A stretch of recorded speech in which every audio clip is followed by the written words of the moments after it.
The Roman Republic of the 2nd century BCE stood as a colossus astride the Mediterranean world, its legions having crushed the great powers of antiquity one by one. Yet beneath the marble facades of Roman triumph lay a foundation built upon human misery, a vast network of slavery that permeated every aspect of society. By the time Spartacus would emerge from the gladiatorial schools of Capua, Rome had become utterly dependent on the labour of the enslaved, creating a powder keg of human desperation that would eventually explode into the most significant slave revolt in ancient history. The transformation of Rome from a modest Italian city-state into a Mediterranean empire brought with it an unprecedented influx of human chattel. The conquests of the 2nd century BCE, the destruction of Carthage in 146 BCE, the subjugation of Greece, the campaigns in Spain, and the wars against the Celtic tribes of Gaul flooded Roman markets with prisoners of war. Ancient sources suggest that after the siege of Carthage alone, over 50,000 survivors were sold into bondage.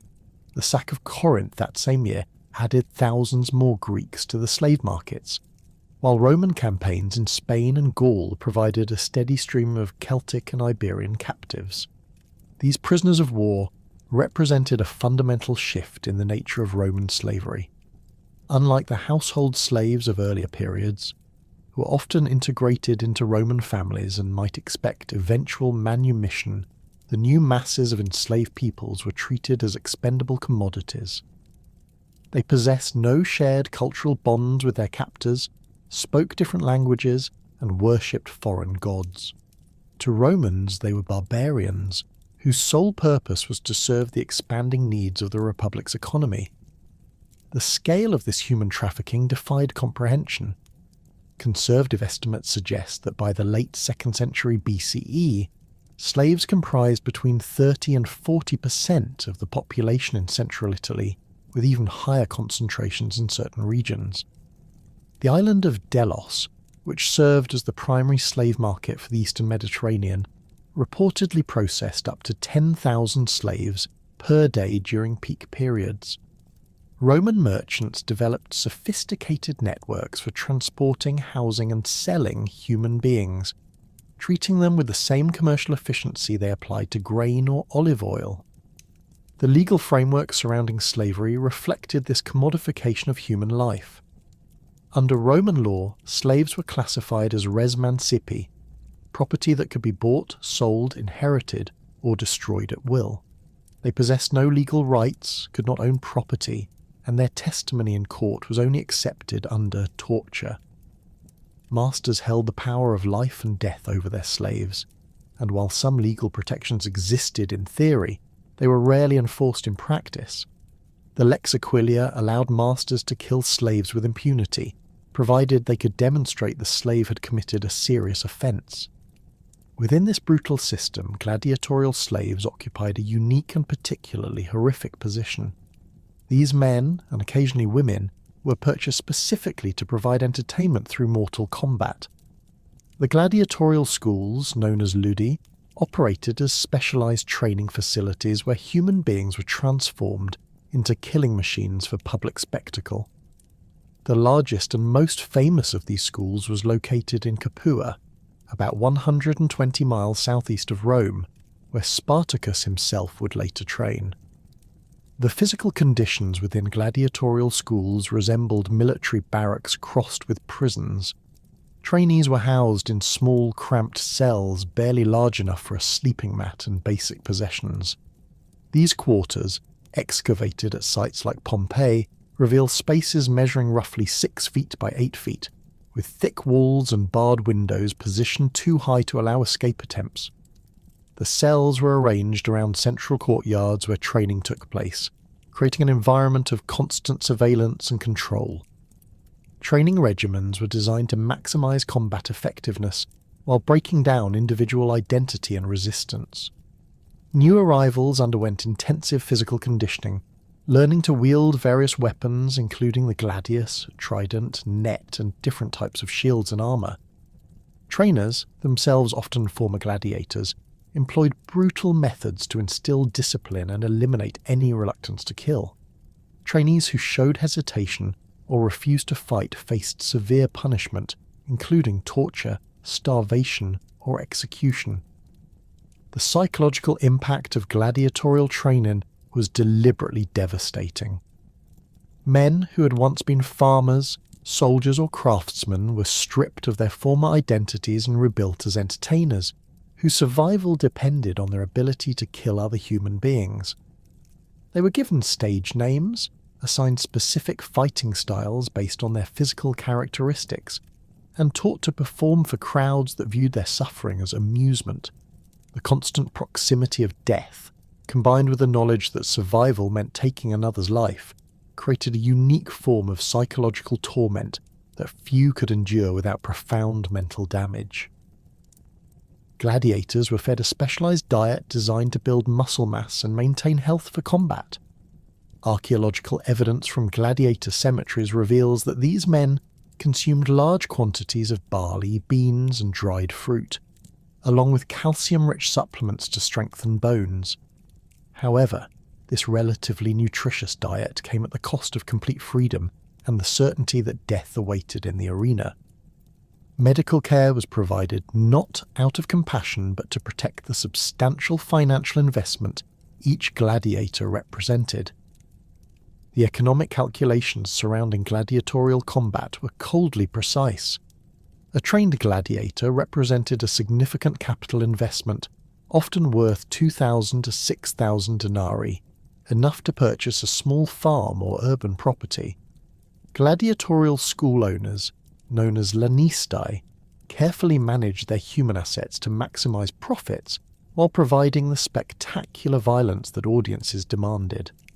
The most successful gladiators could earn prize money and eventually purchase their freedom, but the vast majority died in the arena within 2 years of beginning their training. Beyond the specialized horror of gladiatorial schools, the broader Roman economy had become utterly dependent on slave labor across multiple sectors. In agriculture, massive slave-worked estates called latifundia dominated the countryside of central and southern Italy. These plantations, some encompassing thousands of acres, produced grain, wine, and olive oil using gangs of chained field hands who worked from dawn to dusk under the supervision of armed overseers. Agricultural slaves lived in underground barracks called ergastula, windowless stone buildings that were locked each night to prevent escape. These facilities, designed like prisons, housed dozens of workers in cramped, unsanitary conditions. The slaves were chained together during work hours and kept in leg irons even while sleeping. Their diet consisted primarily of bread, olives, and watered wine, just enough nutrition to maintain their capacity for labour. The mining operations that fed Rome's growing wealth presented perhaps the most brutal conditions of all. Silver mines in Spain, gold mines in Gaul, and marble quarries throughout the empire consumed thousands of slaves annually. These workers, often prisoners of war deemed too dangerous for other forms of labour, were literally worked to death in underground tunnels and open pits. Life expectancy in the mines rarely exceeded 2 years, leading to constant demand for fresh supplies of human labour. Urban slavery took different forms, but was no less pervasive. Wealthy Roman households employed dozens or even hundreds of slaves in specialized roles: cooks, cleaners, secretaries, tutors, entertainers, and bodyguards. These domestic slaves often enjoyed better living conditions than their rural counterparts, but they remained completely subject to their owners' whims. Sexual exploitation was commonplace, and household slaves could be sold, punished, or killed without legal recourse. The artisan workshops that produced goods for Rome's expanding markets also relied heavily on slave labour. Skilled craftsmen, potters, metal workers, textile producers, and builders were forced to train slave apprentices who would eventually replace free workers in many trades. This displacement of free labour created economic tensions that contributed to the social instability of the late Republic. The psychological and social effects of this slave-dependent economy extended far beyond the enslaved population itself. Free Romans, particularly those of modest means, found themselves competing with unpaid slave labour for employment opportunities.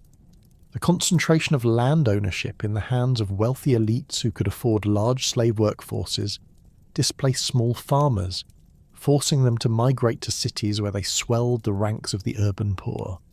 This massive slave system had not emerged without resistance. Two major slave revolts in Sicily during the 2nd century BCE had demonstrated both the potential for large-scale uprising and the lengths to which Rome would go to suppress such challenges to the social order. The First Servile War erupted in 135 BCE, when a Syrian slave named Eunice convinced fellow slaves that the gods had chosen him to lead them to freedom. Beginning with a revolt on the estates around Enna in central Sicily, the uprising spread rapidly across the island. Eunice, who took the royal name Antiochus, proved to be a charismatic leader capable of organising disparate groups of slaves into an effective fighting force. The rebels captured several Sicilian cities, established their own government, and successfully resisted Roman military efforts for over 3 years.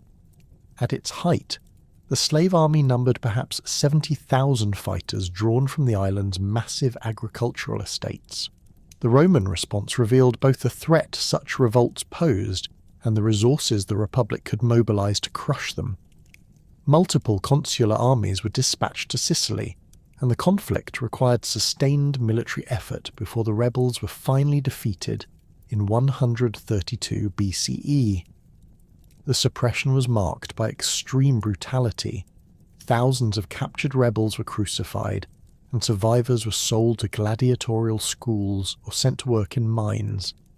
The Second Servile War began in 104 BCE under similar circumstances, led by a slave named Salvius, who also claimed divine sanction for rebellion. This revolt, while smaller in scale than its predecessor, again demonstrated the explosive potential of slave unrest when combined with effective leadership and favourable circumstances.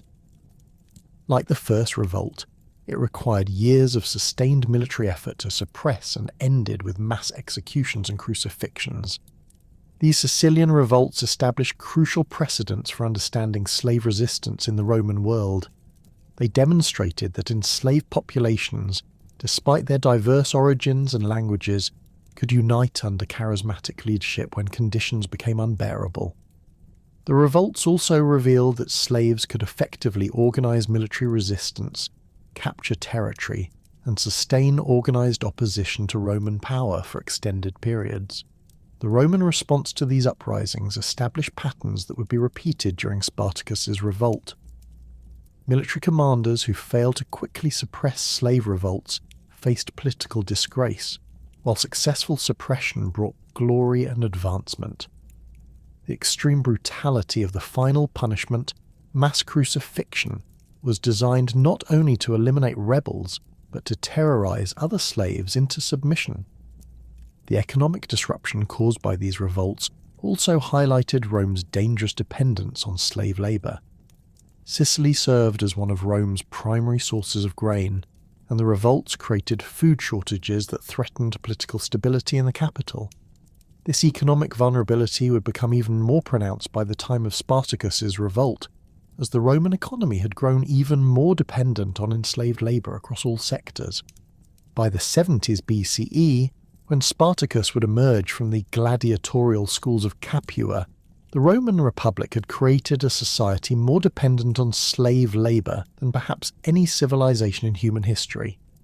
The massive influx of prisoners from Rome's conquests had created a vast underclass of the enslaved, who outnumbered free citizens in many regions.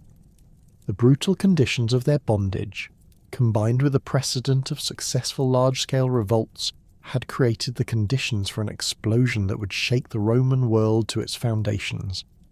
The man who would become history's most famous rebel slave began life as a free warrior among the Thracian tribes of southeastern Europe. Spartacus belonged to the Maedi, one of the most warlike tribes inhabiting the rugged mountains and valleys between the Aegean Sea and the Danube River. This region, known to Romans as Thracia, produced some of the ancient world's most feared fighters. men who combined natural ferocity with sophisticated military tactics learned through generations of tribal warfare. Thracian society revolved around warrior culture, where status was earned through combat prowess and leadership in battle. The Maedi, like other Thracian tribes, organised themselves into clan-based military units led by chieftains, who had proven themselves in raids against neighbouring peoples. Archaeological evidence from Thracian burial sites reveals a society that prized martial skills above all else. Graves contain elaborate weapons, armour, and horse equipment that demonstrate both the wealth and military sophistication of these tribal warriors. The Thracians had developed distinctive fighting techniques that would later serve Spartacus well in his gladiatorial career and rebellion. They favoured curved swords called sika, small round shields, and javelins designed for both mounted and infantry combat. Thracian warriors were renowned for their mobility, using hit-and-run tactics that frustrated the more rigid formations preferred by Mediterranean armies. They painted their bodies with intricate designs before battle, believing these markings provided supernatural protection and intimidated enemies. Spartacus likely participated in the complex web of tribal conflicts that characterized Thracian politics during the early 1st century BCE. The region was divided among dozens of competing tribes, the Odomanti, Bessi, Dii, and others, who alternately fought each other and formed temporary alliances against external threats. Roman sources describe Thracian warriors as exceptionally brave but undisciplined, prone to individual acts of heroism that sometimes compromise larger tactical objectives. The circumstances of Spartacus's capture remain partially obscured by conflicting ancient accounts, but the most reliable sources suggest he was taken prisoner during one of Rome's periodic campaigns to secure the Thracian frontier. Roman expansion into the Balkans during the 2nd and early 1st centuries BCE brought legions into repeated conflict with Thracian tribes who resisted incorporation into the growing empire. These campaigns were characterized by extreme brutality on both sides, with Roman commanders seeking not just military victory, but the complete subjugation of tribal society. Marcus Licinius conducted a particularly devastating campaign against the Thracians in 71 BCE, though Spartacus was likely captured in an earlier operation. Roman military tactics in Thrace involved systematic destruction of tribal settlements, seizure of livestock and crops, and mass enslavement of captured warriors and their families. The mountainous terrain made conventional pitched battles rare, instead producing a series of ambushes, sieges of fortified positions, and running fights that could last for months. Thracian warriors captured in these campaigns faced a grim fate. Unlike prisoners taken in more conventional wars, who might be ransomed or incorporated into Roman auxiliary units, Thracians were considered too dangerous for normal slavery. Their reputation for fierce independence and skill in combat made them unsuitable for agricultural or domestic work, where they might organize resistance or escape attempts. Instead, the most formidable Thracian captives were sold to gladiatorial schools, where their fighting skills could be channeled into profitable entertainment. The journey from the Thracian mountains to the gladiatorial school at Capua represented a complete transformation of identity and circumstance.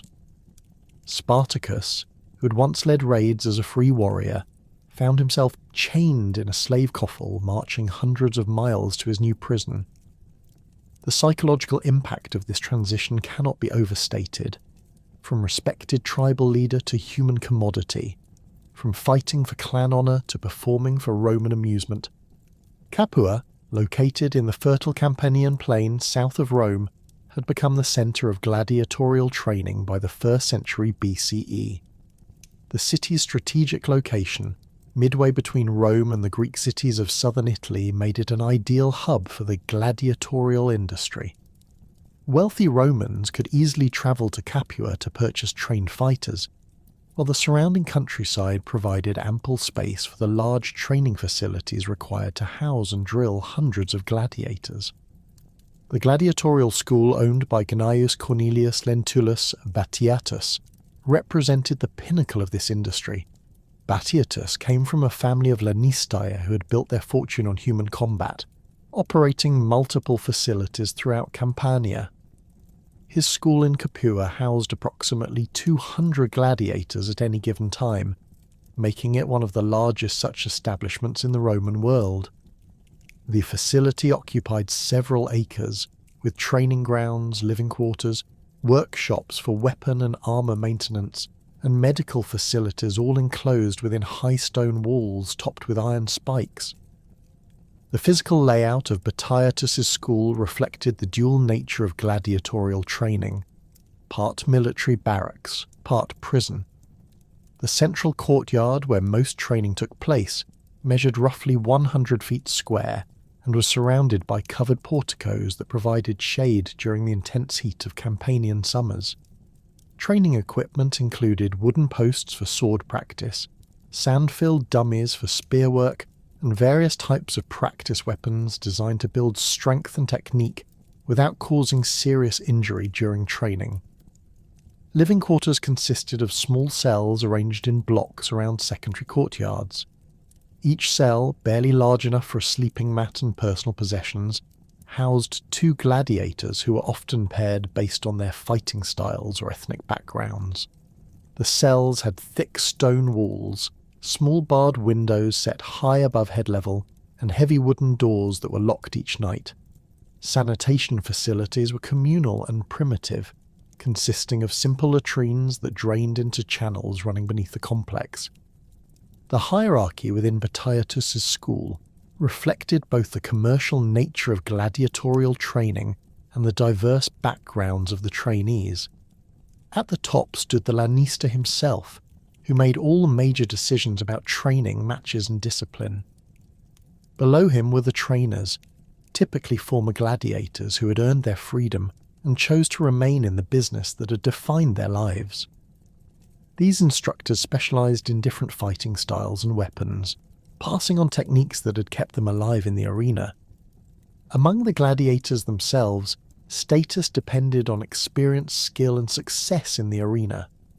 Veterans who had survived multiple combats commanded respect from newer arrivals and often received better food, equipment and living conditions. The most successful gladiators might be granted small privileges, better cells, occasional visits to local taverns under guard, or the right to keep a portion of prize money earned in the arena. Spartacus entered this world as a tyro, the lowest category of gladiator trainee. Despite his military experience as a Thracian warrior, he had to learn entirely new fighting techniques suited to arena combat. Gladiatorial fighting differed fundamentally from battlefield warfare. It was designed to provide entertainment rather than achieve military objectives, emphasizing individual skill and dramatic presentation over tactical coordination. The training regimen was deliberately brutal, designed to break down recruits' previous identities and rebuild them as entertainers, whose survival depended on their ability to kill efficiently and spectacularly. New arrivals underwent intensive physical conditioning that began before dawn and continued until sunset. They learned to use unfamiliar weapons, fight in restrictive armour, and perform for crowds that viewed their suffering as amusement. Spartacus was likely trained in the Thracian fighting style, which capitalized on his ethnic background and natural skills. Thracian gladiators wore distinctive equipment that included a wide-brimmed helmet with griffin crests, small rectangular shields, and curved swords similar to those used by actual Thracian warriors. This fighting style emphasized mobility and deception, using feints and quick strikes to overcome opponents who might have superior armor or reach. The psychological transformation required to become a gladiator was perhaps more challenging than the physical training. Men who had once fought for honor, homeland, or survival now had to perform violence for the entertainment of their captors. The constant proximity of death, combined with the knowledge that survival meant taking another's life, created unique psychological pressures that few could endure without profound changes to their personality and worldview. Among Spartacus's fellow trainees at Batitus's school were men from across the Roman world, each bringing their own cultural background and military experience to the deadly profession. Crassus, a Gaul from the Allobroges tribe of southeastern France, had been captured during one of Rome's campaigns in Transalpine Gaul. Like Spartacus, he had been a warrior in his homeland, leading raids against rival tribes and Roman settlements along the frontier. Crassus possessed the physical attributes that made Gallic warriors feared throughout Europe, standing well over 6 feet tall with the broad shoulders and muscled frame typical of Celtic fighters. His reddish hair and pale skin marked him as a barbarian in Roman eyes, but his intelligence and natural leadership abilities quickly earned him respect among his fellow gladiators. Crassus was trained as a murmillo, a heavy gladiator who fought with sword and large shield, relying on strength and endurance rather than speed and agility. The relationship between Spartacus and Crassus would prove crucial to the coming rebellion, though their different backgrounds and fighting styles initially created tension. Thracians and Gauls had been enemies in their homelands, and the artificial environment of the gladiatorial school did little to overcome centuries of tribal animosity. However, their shared experience of capture, enslavement, and forced participation in mortal combat gradually created bonds stronger than ethnic rivalry. Oenomaus, another Gaul who had become one of Spartacus's key lieutenants, came from the Cimbri tribe of northern Europe. His people had migrated southward during the late 2nd century BCE, clashing with Roman forces in a series of devastating battles that had ended with their complete defeat and enslavement. Oenomaus had been a child during these conflicts, but had grown up hearing stories of his people's former freedom and the betrayals that led to their subjugation. Unlike the imposing Crassus, Oenomaus was smaller and more agile, trained as a retiarius who fought with trident and net. This fighting style required exceptional timing and coordination, using the weighted net to entangle opponents before finishing them with the 3-pronged spear. Retiarii were often viewed as less honourable than other gladiator types because they fought without armour and relied on what Romans considered cowardly tactics. But successful net fighters were among the most skilled athletes in the arena. The gladiatorial school also housed fighters from other conquered peoples, Germans captured during campaigns along the Rhine frontier, Numidians from North Africa, Greeks taken during various eastern campaigns, and even a few Romans who had been enslaved for debt or criminal activity. This diversity created complex social dynamics within the school, as men who might have been enemies in their homelands found themselves training and living together under Roman domination. Communication among these diverse groups was facilitated by the gradual adoption of Latin as a common language, though many gladiators retained their native tongues for private conversations. The shared experience of enslavement and the constant threat of death in the arena created bonds that transcended ethnic divisions, though tensions based on homeland rivalries never completely disappeared. The daily routine at Batitus's school was rigidly structured to maximize training efficiency while maintaining discipline. Gladiators rose before dawn for a meal of barley porridge, beans and dried fruit, a diet designed to build muscle mass and maintain health for combat. Morning training focused on individual weapon work, with each gladiator practicing the techniques specific to his fighting style under the supervision of specialized instructors. Afternoon sessions involved sparring with practice weapons, conditioning exercises, and group drills that taught gladiators to fight effectively in the various combinations that might be required for arena spectacles.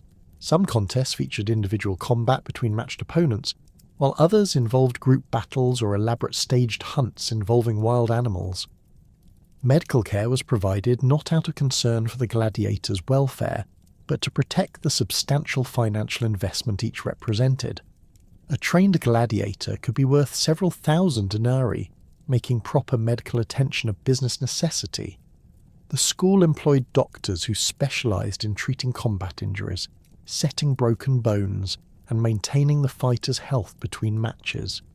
Despite the relatively good food and medical care, life in the gladiatorial school was marked by constant tension and the ever-present threat of death. Gladiators who showed reluctance to fight or attempted escape faced severe punishment, including torture, starvation, or immediate execution. The psychological pressure of knowing that survival depended on one's ability to kill other human beings for entertainment created a unique form of mental torment that few could endure without lasting damage. The treatment of gladiators by their owners and trainers varied considerably based on their value and potential. Promising fighters who showed skill and crowd appeal received better treatment, while those deemed less valuable faced harsher conditions and more dangerous assignments. Batiatus, like other successful lanistae, understood that his profits depended on maintaining a stable of skilled fighters who could provide entertaining spectacles without dying too quickly. However, the fundamental contradiction of the gladiatorial system, treating human beings as both valuable investments and expendable entertainment, created inherent instability. Gladiators were expected to fight with desperate courage while accepting their status as slaves, to develop martial skills while remaining submissive to their owners, and to form bonds with fellow fighters they might be forced to kill in the arena. The breaking point came in 73 BCE, when approximately 70 gladiators at Batiatus's school began planning a desperate escape attempt. The immediate triggers for this conspiracy included several factors that had made life in the school increasingly unbearable. Batiatus had recently increased the frequency of matches to meet growing demand from Roman audiences, forcing gladiators to fight more often with less time to recover from injuries. More importantly, several experienced gladiators who'd been promised manumission after completing a certain number of victories found their freedom indefinitely postponed. Roman law theoretically protected slaves from such breaches of contract, but gladiators had no practical recourse when their owners decided to extend their terms of service. The realization that freedom might never come, regardless of success in the arena, destroyed the last hope that had sustained many fighters through years of brutal training and mortal combat. The final spark that ignited the conspiracy was Batiatus's decision to force several pairs of gladiators to fight to the death in matches where both fighters were popular with crowds and valuable to the school. These contests, designed to provide maximum entertainment value, represented a particularly cruel form of exploitation that turned friendship and mutual respect into instruments of profit. The conspiracy began with quiet conversations among the most trusted and experienced gladiators, gradually expanding to include men from different ethnic backgrounds and fighting styles. Spartacus emerged as a natural leader for this group, combining his experience as a Thracian warrior with the respect he had earned through success in the arena.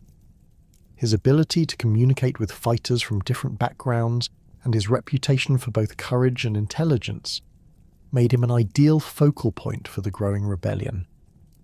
The conspirators faced enormous challenges in planning their escape. The school was heavily guarded, with armed overseers maintaining constant surveillance during training hours and the gladiators locked in their cells each night. Any attempt to break out would require careful coordination, access to real weapons instead of practice equipment, and a plan for what to do after escaping the immediate confines of the school. The gladiators' knowledge of the surrounding countryside was limited, as they were rarely allowed outside the school, except when travelling to arena matches under heavy guard. They knew that Capua was surrounded by Roman settlements and military installations, making immediate escape from the region extremely difficult. However, their desperation had reached the point where even a slim chance of freedom seemed preferable to the certainty of death in the arena. The conspiracy that had been fermenting within the walls of Batiatus's gladiatorial school reached its critical moment in the spring of 73 BCE, when the daily routine of enforced combat training would be shattered by an act of desperate courage that would reshape the Roman world. The planning phase had consumed weeks of careful preparation, with Spartacus and his core group of conspirators using every moment of apparent normalcy to refine their escape strategy and recruit additional fighters to their cause. The Gladiators had identified several crucial weaknesses in the school's security arrangements that could be exploited during their breakout attempt. The facility's guards, while numerous, had grown complacent after years of managing what they perceived as broken men whose spirits had been crushed by arena combat. The overseers maintained strict discipline during training hours, but relaxed their vigilance during meal periods, when gladiators were permitted to move more freely within the common areas of the complex. Spartacus recognized that timing would be absolutely critical to the success of their escape attempt. The conspirators needed to act when the maximum number of gladiators would be present in the school, ensuring they could recruit as many fighters as possible once the breakout began. They also required access to the kitchen areas where real knives and other potential weapons were stored, rather than the blunted practice equipment used during training sessions. The signal for action came during the midday meal on what appeared to be an ordinary day in the late spring of 73 BCE. Approximately 70 gladiators had committed to participating in the escape attempt, though many others remained unaware of the conspiracy until violence erupted around them. The rebels had agreed that once fighting began, there could be no hesitation or retreat. Success depended on overwhelming the guards through sheer audacity and coordinated action. The initial phase of the breakout unfolded with stunning swiftness and brutality. Spartacus and several other conspirators had positioned themselves near the kitchen complex during the meal period, ostensibly engaged in normal conversation while actually preparing to seize control of the food preparation area. At the predetermined moment, they rushed the kitchen staff and guards, overpowering them before any alarm could be raised.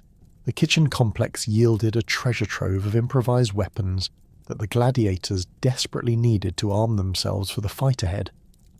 Long carving knives designed for butchering meat became deadly short swords in the hands of men trained in close combat. Heavy cleavers provided brutal chopping weapons that could shatter bones and sever limbs with devastating effect. Iron skewers used for roasting became makeshift spears, while wooden handles from various utensils could serve as clubs or throwing weapons. The rebels also seized large quantities of kitchen implements that could serve secondary purposes during their escape. Heavy iron pots became improvised helmets or shields, while leather aprons provided minimal protection against blade strikes. Ropes used for securing provisions were quickly appropriated for binding captured guards or scaling walls during the breakout. With weapons secured, the conspirators moved rapidly to neutralize the school's guard force before organized resistance could develop. The gladiators possessed several crucial advantages in this phase of the fighting. They knew the layout of the facility intimately. They had trained together for months or years and could coordinate their movements effectively, and their desperation gave them a ferocity that their opponents could not match. The guards, caught completely off guard by the sudden eruption of violence, found themselves facing opponents whose combat skills far exceeded their own. Most of the overseers were former soldiers or hired thugs, whose primary qualifications were physical strength and willingness to use violence against unarmed slaves. They had never expected to face gladiators armed with real weapons and fighting for their lives. The rebels systematically worked their way through the school complex, overwhelming guard posts and freeing gladiators who had not been part of the original conspiracy. Many of these newly liberated fighters immediately joined the escape attempt, swelling the rebel numbers and providing additional combat expertise. The psychological impact of seeing their fellow gladiators fighting successfully against their captors proved enormously motivating for men who had long believed escape was impossible. Crassus distinguished himself during this phase of the breakout, using his imposing physical presence and combat skills to devastating effect against the school's guards. His experience as a Murmillo gladiator had trained him to fight effectively with improvised weapons and minimal armour, skills that proved invaluable during the chaotic close-quarters combat that characterised the escape attempt. The tall Gaul's natural leadership abilities also helped coordinate the actions of newly freed gladiators who might otherwise have acted independently. Oenomaus contributed his own specialised skills to the rebel effort, using his agility and experience as a retiarius to outmaneuver guards in the confined spaces of the school complex. His knowledge of unconventional fighting techniques proved particularly valuable when the rebels encountered locked doors or other obstacles that required creative solutions. The smaller Gauls' ability to squeeze through narrow openings and scale walls also helped the rebels access areas of the facility that might otherwise have remained secure. The systematic nature of the gladiators' assault on the school's defences reflected their military backgrounds and professional training. Rather than simply rushing toward the exits in a disorganised mob, the rebels methodically secured each section of the complex before moving forward. They disabled guards, seized additional weapons and supplies, and ensured that no enemy forces remained behind them that could threaten their retreat or raise alarms. The rebels encountered their most serious resistance when they reached the main gates of the school complex, where a larger contingent of guards had managed to organise a defensive position. These men, recognising that their lives depended on preventing the gladiators' escape, fought with desperate courage despite being outnumbered and outmatched in combat skills. The gate guards had access to proper military equipment, including swords, spears and shields, giving them significant advantages over rebels armed primarily with kitchen implements. The battle for control of the main gates developed into the most intense fighting of the entire Breakout attempt. The confined space of the gateway created a natural choke point where the rebels' numerical superiority was partially negated, while the guards' superior equipment allowed them to inflict casualties despite their disadvantageous position. Several gladiators fell during this phase of the fighting, their deaths serving as grim reminders of the stakes involved in their desperate gamble for freedom. Spartacus personally led the final assault on the gate position, demonstrating the combat skills and tactical intelligence that had made him a successful arena fighter. He coordinated attacks from multiple directions, using some rebels to create diversions, while others flanked the defensive position. His ability to maintain tactical coherence during the chaos of close combat proved crucial to overcoming the guards' resistance and securing the rebels' escape route. The successful capture of the main gates marked the effective end of organised resistance within the gladiatorial school. The surviving guards either fled or surrendered, leaving the rebels in complete control of the facility and its resources.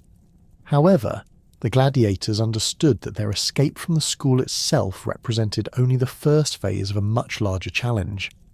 They now needed to evade capture by Roman military forces while building a sustainable rebellion. The rebels quickly organised themselves for immediate departure from Capua, recognising that Roman authorities would respond swiftly once news of the breakout reached local officials. They gathered whatever supplies they could carry, including food, additional weapons and basic equipment that might prove useful during their flight. The gladiators also freed other slaves working in the school complex, swelling their numbers further and gaining valuable intelligence about the surrounding countryside. The choice of Mount Vesuvius as their initial destination reflected both practical military considerations and the symbolic significance of the location for their rebellion. The mountain, located approximately 20 miles southeast of Capua, offered several crucial advantages for a force of escaped slaves attempting to evade Roman pursuit. Its rugged terrain provided natural defensive positions that could be held by relatively small numbers of fighters against much larger conventional forces. The slopes of Vesuvius were covered with dense forests and rocky outcroppings that offered concealment from Roman search parties, while providing multiple escape routes if the rebels needed to disperse quickly. The mountain's elevation gave defenders clear views of the surrounding countryside, allowing them to spot approaching enemies from considerable distances. Natural caves and overhangs provided shelter from weather and temporary storage for supplies and equipment. The volcanic soil of Vesuvius supported abundant vegetation that could supplement the rebels' food supplies through foraging and hunting. Wild fruits, nuts, and edible plants grew throughout the mountainous region, while game animals provided opportunities for hunting parties to secure fresh meat. Natural springs supplied clean drinking water, eliminating the need to venture into populated areas where the rebels might be detected and reported to Roman authorities. The symbolic significance of Mount Vesuvius as a refuge for the oppressed resonated deeply with the diverse group of escaped slaves who comprised Spartacus's initial following. The mountain had long been associated in local folklore with resistance to Roman authority, serving as a hideout for bandits, deserters, and other outcasts who rejected imperial rule. Its imposing presence dominated the Campanian landscape, visible from Rome itself on clear days, making it a powerful symbol of defiance that could inspire others to join the rebellion. The rebels' march from Capua to Mount Vesuvius demonstrated their growing organisational capabilities and the magnetic appeal of their cause to other oppressed populations. As the column of escaped gladiators moved through the countryside, they were joined by increasing numbers of agricultural slaves who abandoned their masters' estates to seek freedom with the rebels. These new recruits brought valuable knowledge of local geography, supply sources, and the locations of potential sympathisers.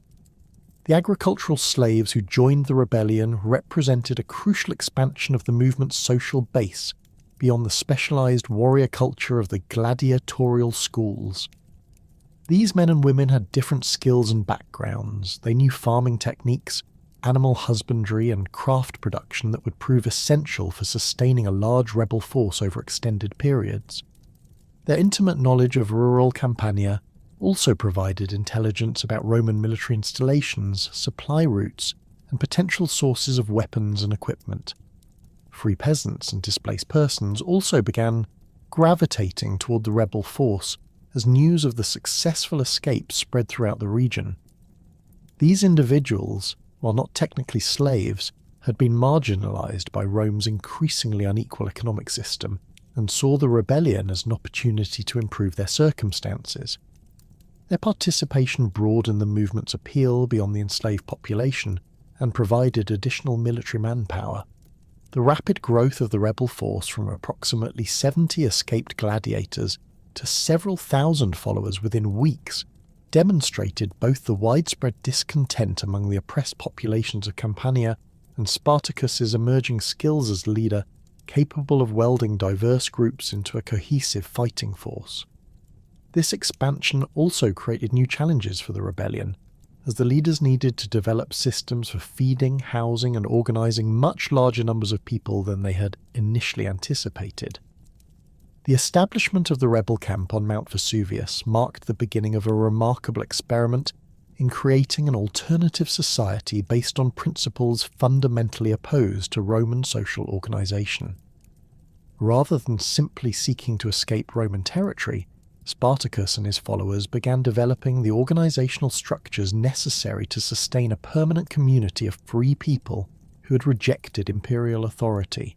The leadership structure that emerged during this period reflected both the military backgrounds of the core gladiator group and the diverse origins of the rebellion's growing membership.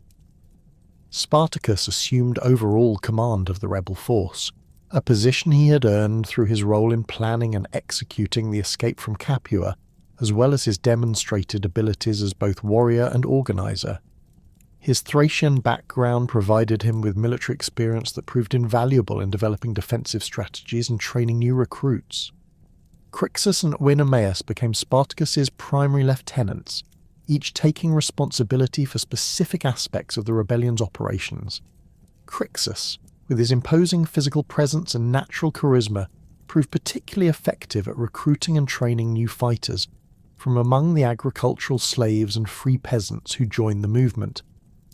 His Gallic heritage also helped him connect with Celtic populations throughout central Italy who harboured resentments against Roman rule.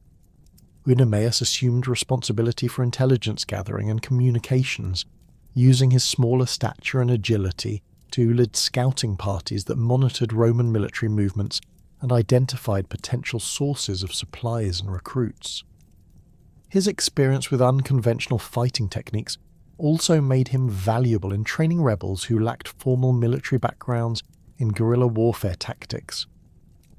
The rebel leadership established a military hierarchy that incorporated fighters from different backgrounds while maintaining the discipline necessary for effective combat operations. Former gladiators, with their professional combat training, formed the core of elite units that could be deployed in critical situations requiring maximum fighting effectiveness.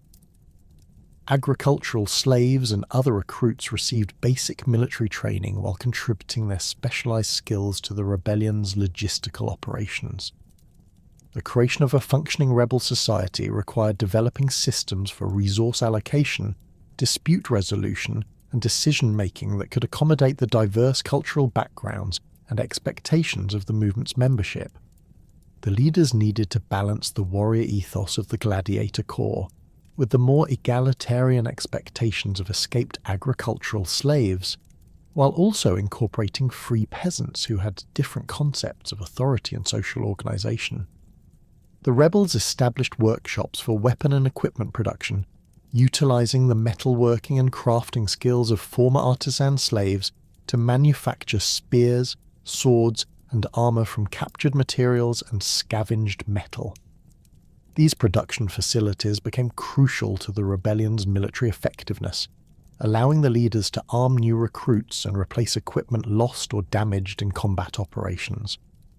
Food production and distribution systems were organized around foraging parties that gathered wild foods from the mountainous terrain, hunting groups that secured fresh meat, and agricultural specialists who identified opportunities for raiding Roman supply convoys or capturing livestock from nearby estates.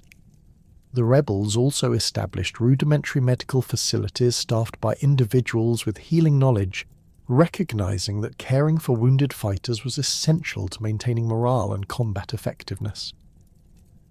The rebel society that emerged on Mount Vesuvius represented a remarkable achievement in alternative social organization, demonstrating that escaped slaves and other marginalized populations could create functional communities based on principles of mutual cooperation and shared resistance to Roman authority. This experiment in freedom would soon face its first major test as Roman military forces began organizing systematic campaigns to crush the rebellion and restore imperial control over the region. The news of the gladiatorial breakout at Capua reached Roman authorities with the speed of wildfire, carried by terrified guards who had escaped the carnage and local citizens who witnessed the rebels' march towards Mount Vesuvius. The initial reports seemed almost impossible to believe. A handful of arena fighters had somehow overwhelmed professional guards, liberated an entire gladiatorial school, and were now gathering followers in the Campanian countryside.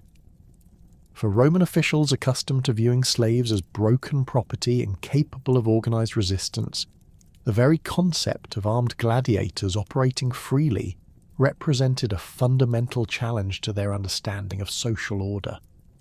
The Senate's response reflected both the gravity of the situation and the political complexities of the late Republic. Slave revolts fell under the jurisdiction of praetors, magistrates responsible for maintaining internal security and administering justice within Roman territories. The assignment of military commands against rebellious slaves carried significant political implications.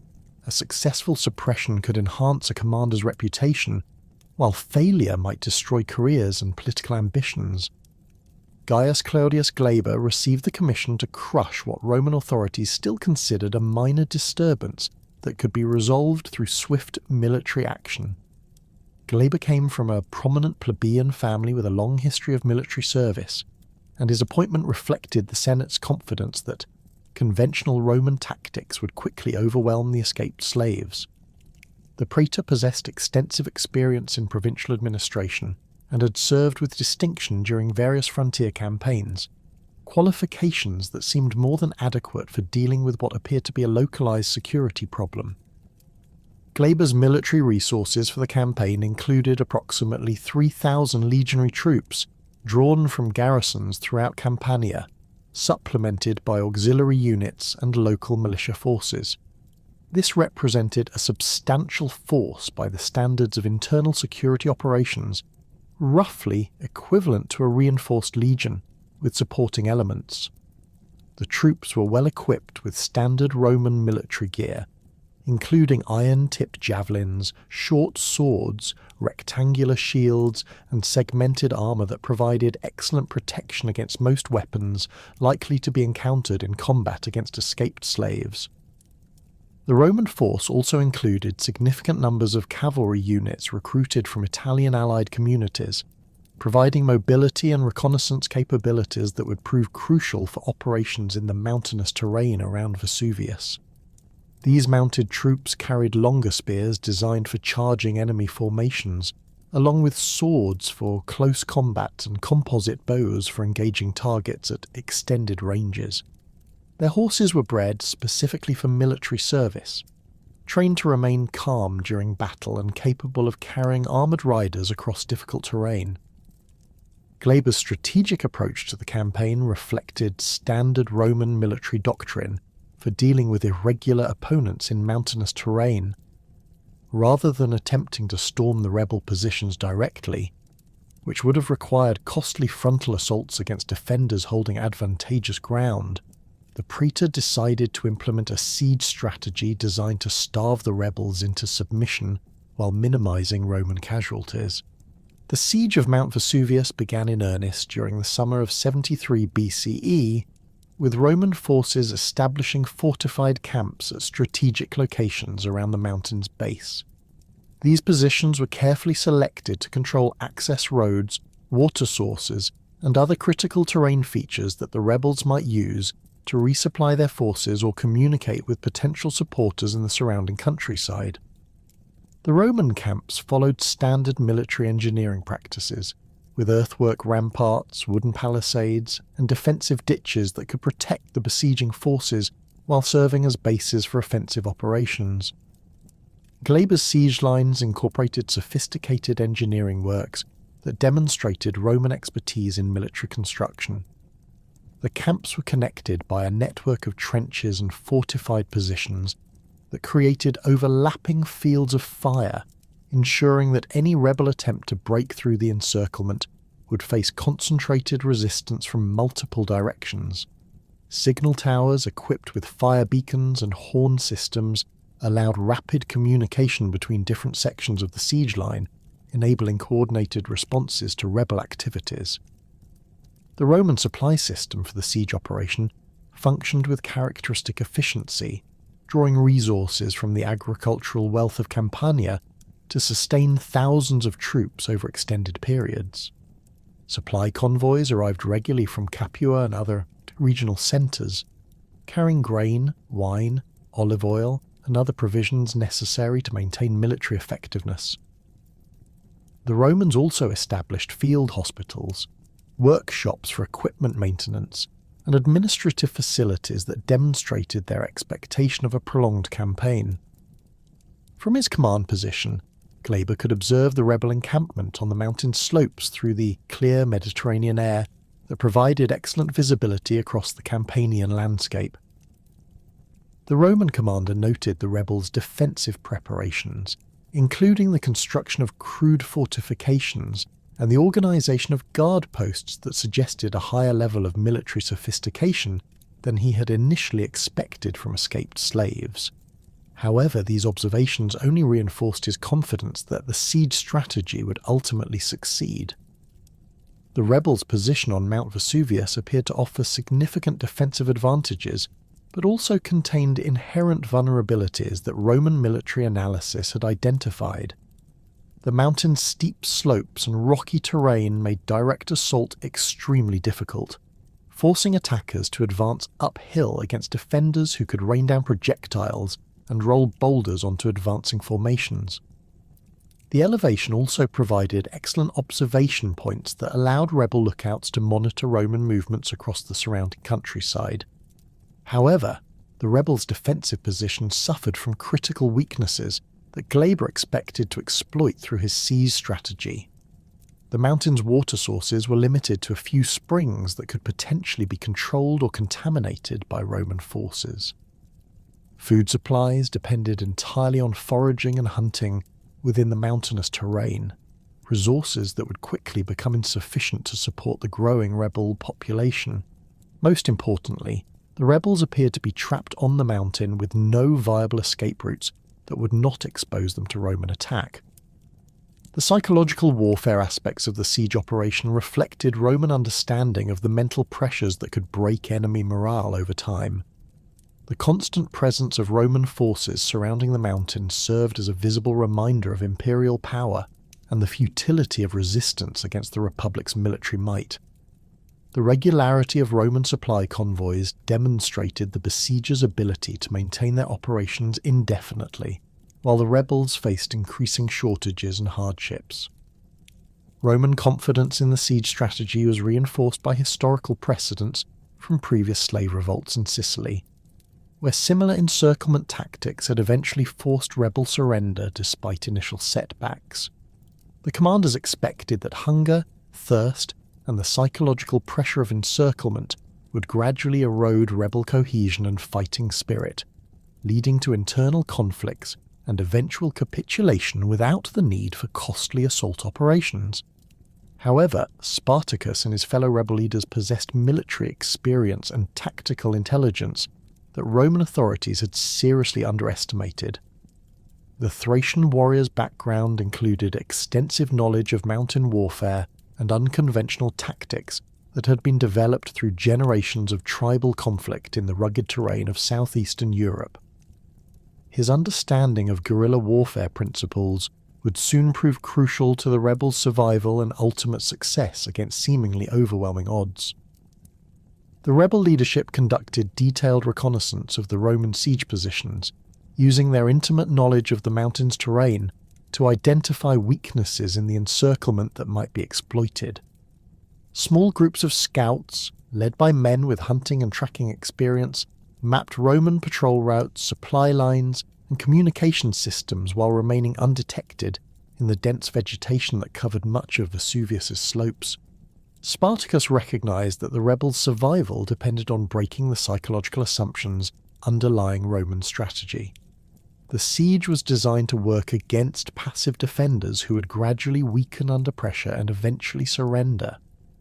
However, if the rebels could demonstrate their ability to strike back effectively against Roman forces, they might shatter the confidence that sustained the besiegers' morale while inspiring additional recruits to join their cause.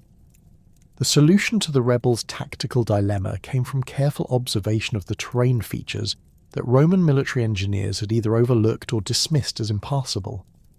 The southern face of Mount Vesuvius featured a series of steep cliffs that appeared to offer no viable routes for human passage, leading Roman commanders to concentrate their forces on more accessible approaches while leaving the cliff areas lightly guarded or completely unmonitored.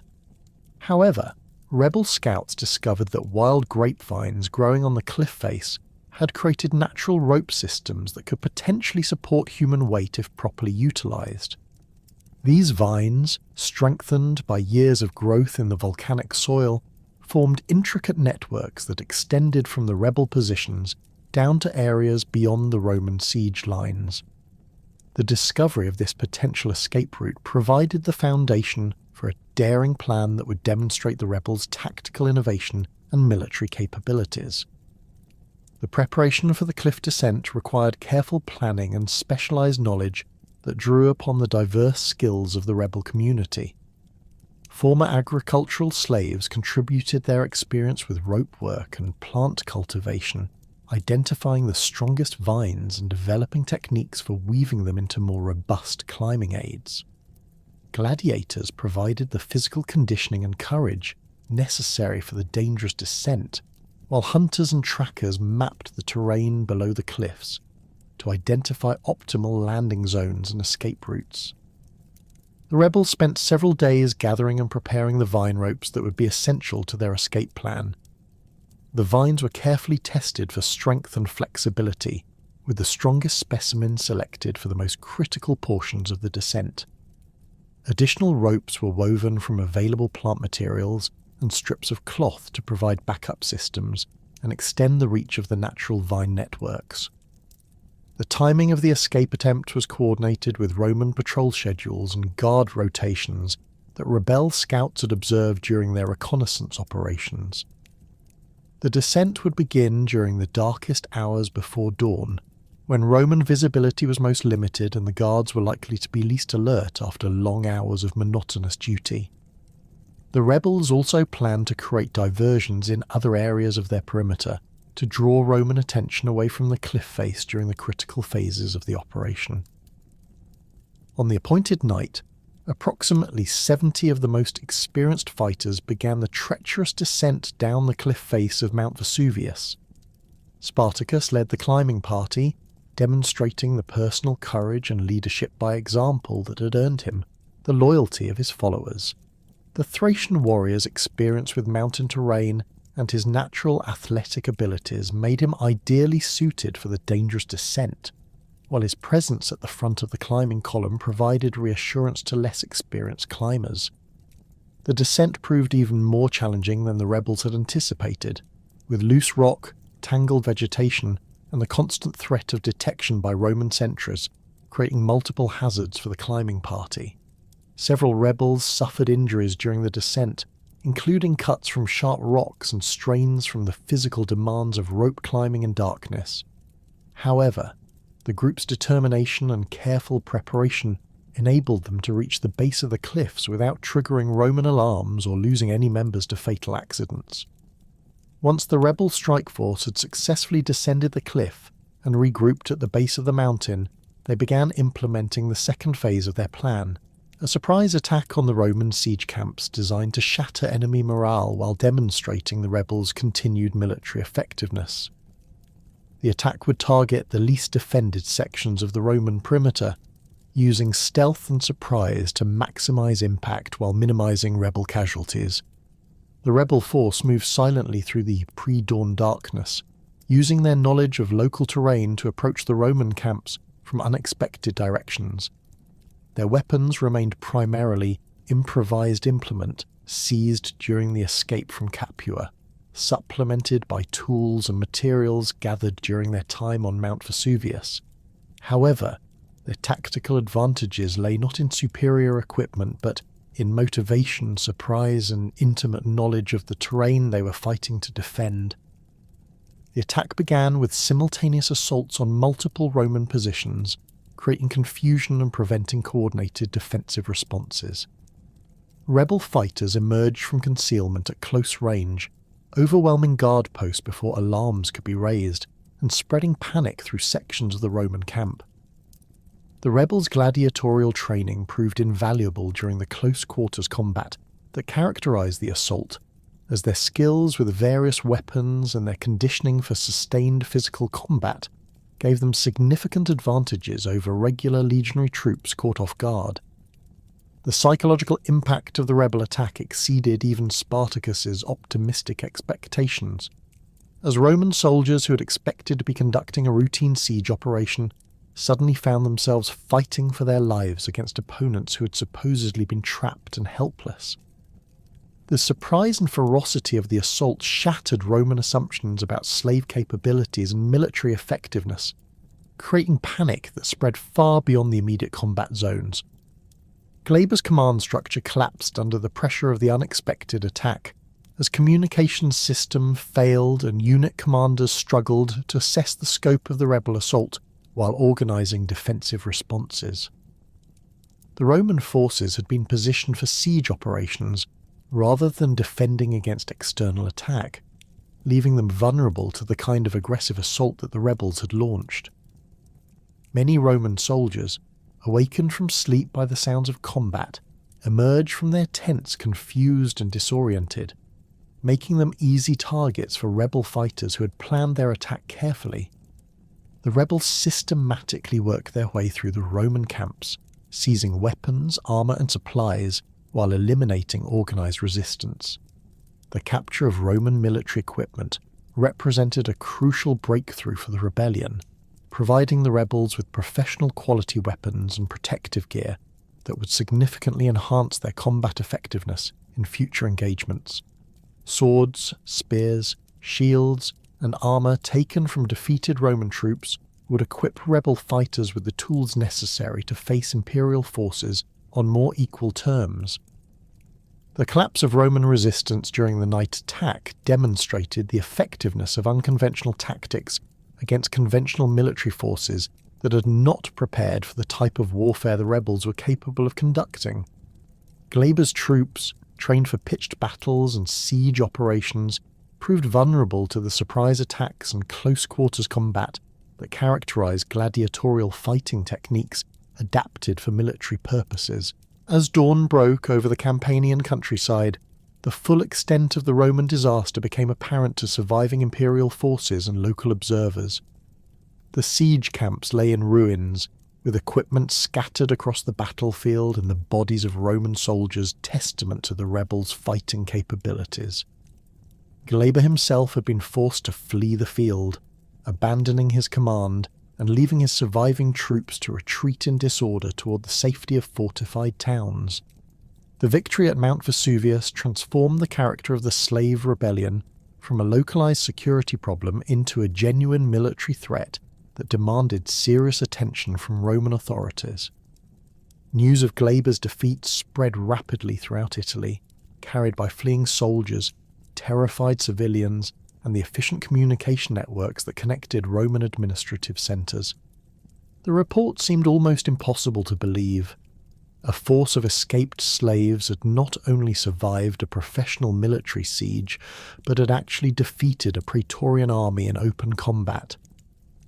The psychological impact of the rebel victory extended far beyond the immediate military consequences, striking at fundamental assumptions about Roman invincibility and social order that sustained imperial authority throughout the Mediterranean world. If slaves could defeat Roman legions, what did that mean for the stability of a society built upon the systematic exploitation of enslaved populations? The victory demonstrated that the oppressed possessed both the capability and the will to resist their masters through organized violence, inspiring fear among slave owners while encouraging resistance among the enslaved. The aftermath of Glaber's defeat saw a dramatic expansion in the rebel movement as thousands of additional slaves abandoned their masters' estates to join what now appeared to be a viable path to freedom. Agricultural workers throughout Campania and the surrounding regions left their fields and workshops, swelling the rebel ranks with recruits who brought diverse skills and local knowledge. The rebellion was no longer confined to escaped gladiators, but had become a broad-based movement that attracted support from multiple segments of the oppressed population. The Roman Senate's response to this escalating crisis reflected both the gravity of the military situation and the political complexities that surrounded any response to slave rebellion. The defeat of a Praetorian army required immediate action to restore imperial prestige and prevent further expansion of the revolt, but the assignment of additional military commands carried significant political risks for commanders who might face similar defeats. Publius Varinius received the commission to succeed Glaber in command of operations against the rebels, bringing with him reinforcements and a mandate to restore Roman authority in Campania through whatever means necessary. Varinius possessed extensive military experience and had served with distinction in various provincial campaigns, qualifications that seemed to provide better prospects for success than his predecessor's failed siege strategy. However, the rebel forces that Varinius would face bore little resemblance to the desperate fugitives who had escaped from Capua months earlier. The victory over Glaber had provided the rebels with professional military equipment, tactical experience against Roman forces, and most importantly, the confidence that came from proven success against seemingly overwhelming odds. Spartacus and his followers had evolved from escaped slaves into a formidable military organization capable of challenging Roman power on equal terms. The transformation of Spartacus's rebel force from a desperate band of escaped gladiators into a sophisticated military organization represented one of the most remarkable achievements in the history of ancient warfare. Following their stunning victory over Glaber's forces at Mount Vesuvius, the rebels faced the monumental challenge of organizing thousands of new recruits from diverse backgrounds into an effective fighting force capable of sustaining prolonged resistance against the Roman Republic's military might. The organizational structure that emerged during the winter of 73-72 BCE reflected both Spartacus's strategic vision and the practical necessities of managing an army that had grown from 70 gladiators to an estimated 40,000 followers within months of the initial breakout. The Thracian commander recognized that the rebellion's continued success depended on creating military units that could harness the diverse skills and cultural backgrounds of his followers while maintaining the discipline necessary for effective combat operations against professional Roman forces. The ethnic composition of the rebel army created both opportunities and challenges for the leadership. Thracians formed the core of the officer corps, drawing upon their tribal military traditions and natural affinity for their commander. These warriors brought sophisticated knowledge of mountain warfare, cavalry tactics, and the psychological aspects of combat that had been refined through generations of conflict in the Balkans. Their experience with hit-and-run tactics and unconventional warfare proved invaluable in developing strategies that could exploit Roman tactical rigidity. Gallic contingents represented the largest single ethnic group within the rebel forces, comprising former warriors from various Celtic tribes who had been enslaved during Rome's campaigns in Transalpine Gaul. These men possessed extensive experience with large-scale warfare, having participated in the complex tribal conflicts that characterized Celtic society. Their knowledge of formation fighting, siege warfare, and cavalry operations provided crucial expertise that complemented the Thracian emphasis on irregular tactics. The Gallic warriors also brought sophisticated metalworking skills that proved essential for weapon production and equipment maintenance. Celtic smiths had developed advanced techniques for producing high-quality iron weapons and armour, knowledge that became invaluable as the rebels established workshops to arm their growing forces.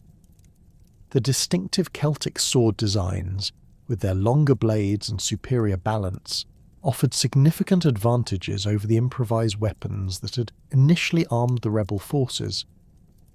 Germanic fighters contributed their own specialized military knowledge, including expertise in forest warfare and the construction of fortified positions using available timber and earthwork materials. These warriors had extensive experience fighting Roman forces along the Rhine frontier, providing tactical intelligence about legionary formations, equipment, and standard operating procedures. Their knowledge of Roman military engineering also proved valuable in developing countermeasures against siege operations and fortified positions. Spartacus implemented a military hierarchy that incorporated these diverse ethnic groups while maintaining overall unity of command. Thracian officers typically commanded mixed units that included fighters from multiple backgrounds, ensuring that tribal loyalties did not undermine broader military objectives. This integration strategy also facilitated the sharing of tactical knowledge and combat techniques between different groups, creating a more versatile fighting force than would have been possible with ethnically segregated units. The weapon procurement program developed by the rebel leadership demonstrated remarkable innovation and organizational sophistication. Beyond the equipment captured from defeated Roman forces, the rebels established systematic production facilities that could manufacture weapons and armor using materials obtained through raids, trade, and local resource exploitation. Captured Roman smiths and artisans, many of whom joined the rebellion voluntarily after witnessing rebel victories, provided technical expertise that significantly enhanced production capabilities. The rebels' weapons workshops operated according to standardized designs that balanced effectiveness with production efficiency. Spear points were forged using simplified techniques that allowed relatively inexperienced smiths to produce serviceable weapons in large quantities. Sword production focused on practical designs that could be manufactured using available materials while providing adequate performance in combat. Shield construction utilized locally available wood and leather, reinforced with metal fittings salvaged from various sources. Armour production presented greater challenges due to the specialised skills and materials required for effective protective equipment. The rebels developed innovative solutions that combined captured Roman armour components with locally produced elements, creating hybrid designs that provided reasonable protection while remaining feasible to manufacture in field conditions. Leather armour reinforced with metal scales or plates became standard equipment for many rebel fighters, offering mobility and protection suited to their tactical requirements. The establishment of supply lines represented perhaps the most crucial aspect of the rebels' organisational development. Traditional military forces relied on established logistics networks that could provide regular supplies of food, equipment, and other necessities. The rebel army faced the unique challenge of sustaining large numbers of fighters while operating in hostile territory without access to conventional supply systems. Spartacus addressed this challenge through a combination of systematic foraging, strategic raiding, and the development of mobile supply networks that could adapt to changing tactical situations. Foraging parties operated according to carefully planned schedules that maximised resource collection while minimising exposure to Roman counterattacks. These units included specialists with extensive knowledge of local geography, seasonal food sources, and the locations of stored supplies that could be requisitioned for rebel use. The raiding program targeted Roman supply convoys, military depots, and civilian settlements that could provide equipment and provisions for the rebel forces. These operations were conducted with military precision, using intelligence gathered by scout networks to identify valuable targets while avoiding heavily defended positions that might result in unnecessary casualties. The rebels developed specialised tactics for convoy ambushes that maximised capture of supplies while allowing rapid withdrawal before Roman reinforcements could arrive. Mobile workshops accompanied the rebel army during its movements, providing essential services for equipment maintenance and repair. These facilities could be rapidly assembled and disassembled as tactical situations required, ensuring that the rebels maintained their logistical capabilities even during extended campaigns. Skilled craftsmen worked alongside the mobile workshops, repairing weapons, maintaining armour, and producing specialised equipment needed for specific operations. The winter encampment established by the rebels in the mountains of southern Italy demonstrated their growing sophistication in military engineering and camp construction. Rather than simply occupying existing defensive positions, the rebels constructed elaborate fortifications that incorporated both Roman military engineering principles and innovations adapted to their specific tactical requirements. These fortifications included multiple defensive lines, concealed supply depots, and communication systems that allowed coordination between different sections of the rebel positions. The camp's layout reflected careful planning that balanced defensive requirements with the practical needs of housing and organising thousands of fighters and their families. Living areas were arranged according to military units, facilitating command and control while maintaining the social cohesion that sustained rebel morale. Training areas allowed continued military instruction for new recruits, while workshops and storage facilities supported the logistical operations that kept the rebel army functional. The spring of 72 BCE marked the beginning of the rebels' most successful military campaign, as Spartacus led his forces in a series of engagements that would demonstrate their evolution into a formidable military organisation capable of defeating Roman armies in conventional battle. The strategic situation facing the rebels had changed dramatically since their initial escape from Capua, as Roman authorities now recognised the rebellion as a serious military threat, requiring systematic suppression through professional military forces. The Senate's response to the escalating crisis involved the assignment of both consuls for 72 BCE to command operations against the rebels, reflecting the gravity of the situation and the political importance of achieving decisive victory. Lucius Gellius, Publicola, and Gnaeus Cornelius, Lentulus, Clodianus represented the pinnacle of Roman military leadership, with extensive experience in provincial campaigns and the resources necessary to mount large-scale operations against the rebel forces. Gellius commanded approximately 15,000 legionary troops, supplemented by auxiliary units and allied contingents, creating a force significantly larger than any previous Roman army deployed against the rebels. His troops were equipped with the finest available weapons and armour, supported by extensive supply trains and siege equipment that could be employed against rebel fortifications. The consul's strategic plan involved systematic elimination of rebel strongholds while preventing their escape to other regions of Italy. Lentulus Clodianus led a similar force that was intended to coordinate with Gellius in a pincer movement designed to trap the rebel army between two professional Roman armies. This strategy reflected standard Roman tactical doctrine for dealing with mobile opponents, using superior numbers and coordination to limit enemy movement while forcing decisive engagements under favourable conditions. However, the Roman commanders seriously underestimated both the size and military capabilities of the forces they would face. Intelligence reports had failed to accurately assess the rebels' numerical strength, tactical sophistication, and equipment quality. The consuls expected to encounter disorganized bands of escaped slaves armed with improvised weapons, rather than the disciplined military organization that Spartacus had created during months of successful operations. The first major engagement occurred when Gellius attempted to assault a rebel stronghold in the Apennine Mountains, expecting to overwhelm the defenders through superior numbers and equipment. The consul's forces advanced in standard Roman formation, with heavy infantry in the centre supported by cavalry on the flanks and auxiliary troops providing screening and support functions.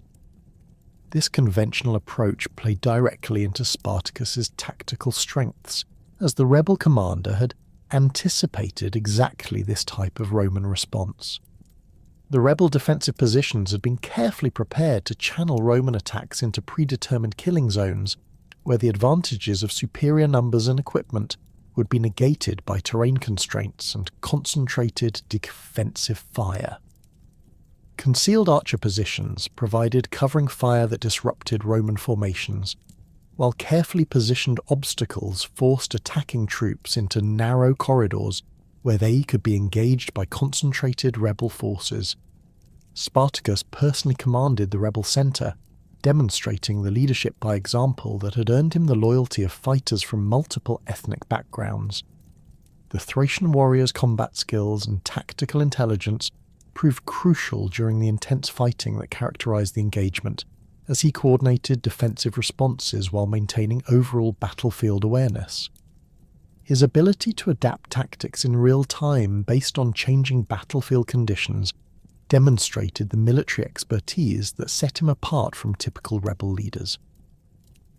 The battle's turning point came when rebel cavalry units, composed primarily of Thracian and Gallic warriors with extensive mounted combat experience, launched coordinated attacks against the flanks of the Roman formation.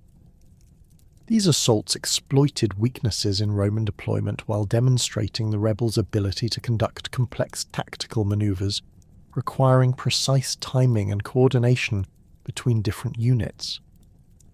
The Roman defeat was complete and devastating, with Gellius forced to retreat after suffering heavy casualties and losing significant quantities of equipment to rebel forces.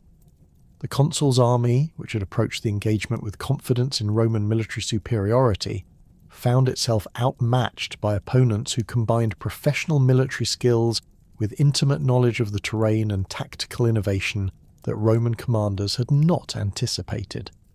News of Gellius's defeat reached Lentulus Clodianus as he was advancing towards his planned rendezvous with his fellow consul, creating a tactical crisis that required immediate reassessment of Roman strategy. Rather than coordinating a pincer movement against trapped rebels, Lentulus now faced the prospect of engaging a victorious enemy force that had just demonstrated its ability to defeat Roman armies in conventional battle. The engagement between Lentulus's forces and the rebel army occurred several weeks later under circumstances that further demonstrated the rebels' growing military sophistication. Spartacus had used the interval between battles to reorganize his forces, integrate captured Roman equipment, and position his army to exploit tactical advantages offered by the local terrain. The rebel commander's strategic planning reflected deep understanding of both Roman military capabilities and the geographic factors that could influence battle outcomes. The rebel army that faced Lentulus bore little resemblance to the desperate fugitives who had escaped from Capua nearly a year earlier. Professional Roman weapons and armour equipped the majority of rebel fighters, while months of successful combat operations had provided tactical experience and confidence that matched their improved equipment. The rebels had evolved into a military organisation capable of challenging Roman forces using conventional tactics while retaining the flexibility to employ unconventional approaches when circumstances demanded.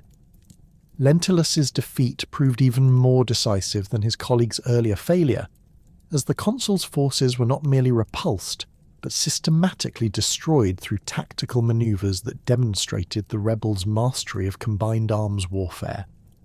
Rebel infantry, cavalry, and missile troops coordinated their actions with precision that rivaled professional Roman military performance, while innovative tactical approaches exploited weaknesses in Roman formations that had not been previously identified or addressed. The psychological impact of these consecutive defeats extended far beyond their immediate military consequences, fundamentally altering perceptions of the rebellion throughout the Roman world. The victories demonstrated that escaped slaves could not only survive Roman military pressure, but could actually defeat the Republic's finest armies in direct combat.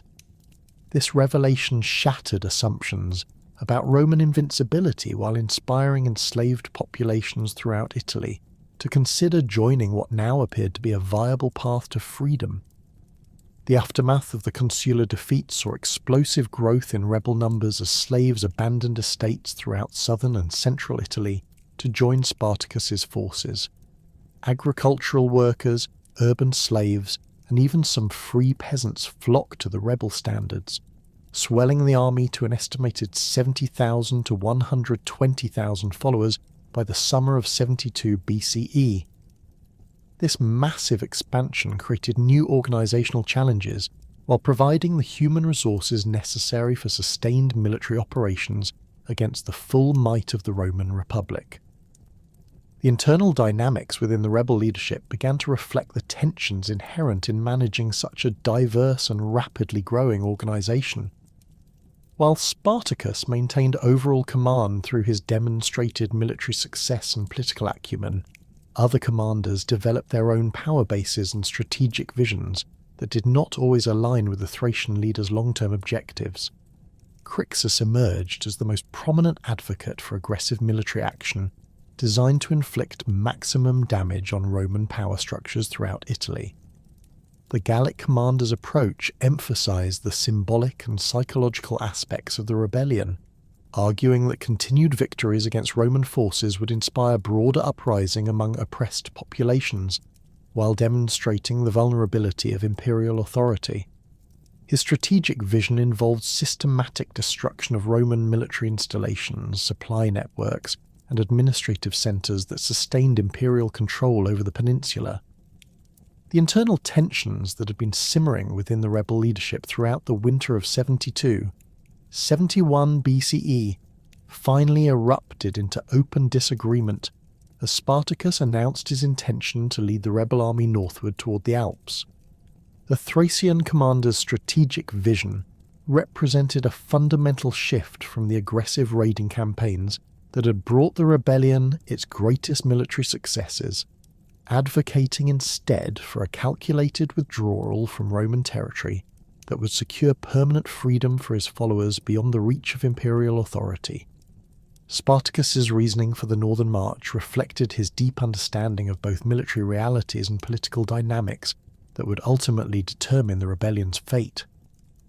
The Thracian leader recognized that despite their remarkable victories against consular armies, the rebels faced insurmountable long-term challenges in attempting to maintain their position within Italy. Roman military resources were virtually unlimited, and the Republic could continue deploying fresh armies against the rebels indefinitely, while each defeat would gradually erode the rebel forces through casualties and desertion.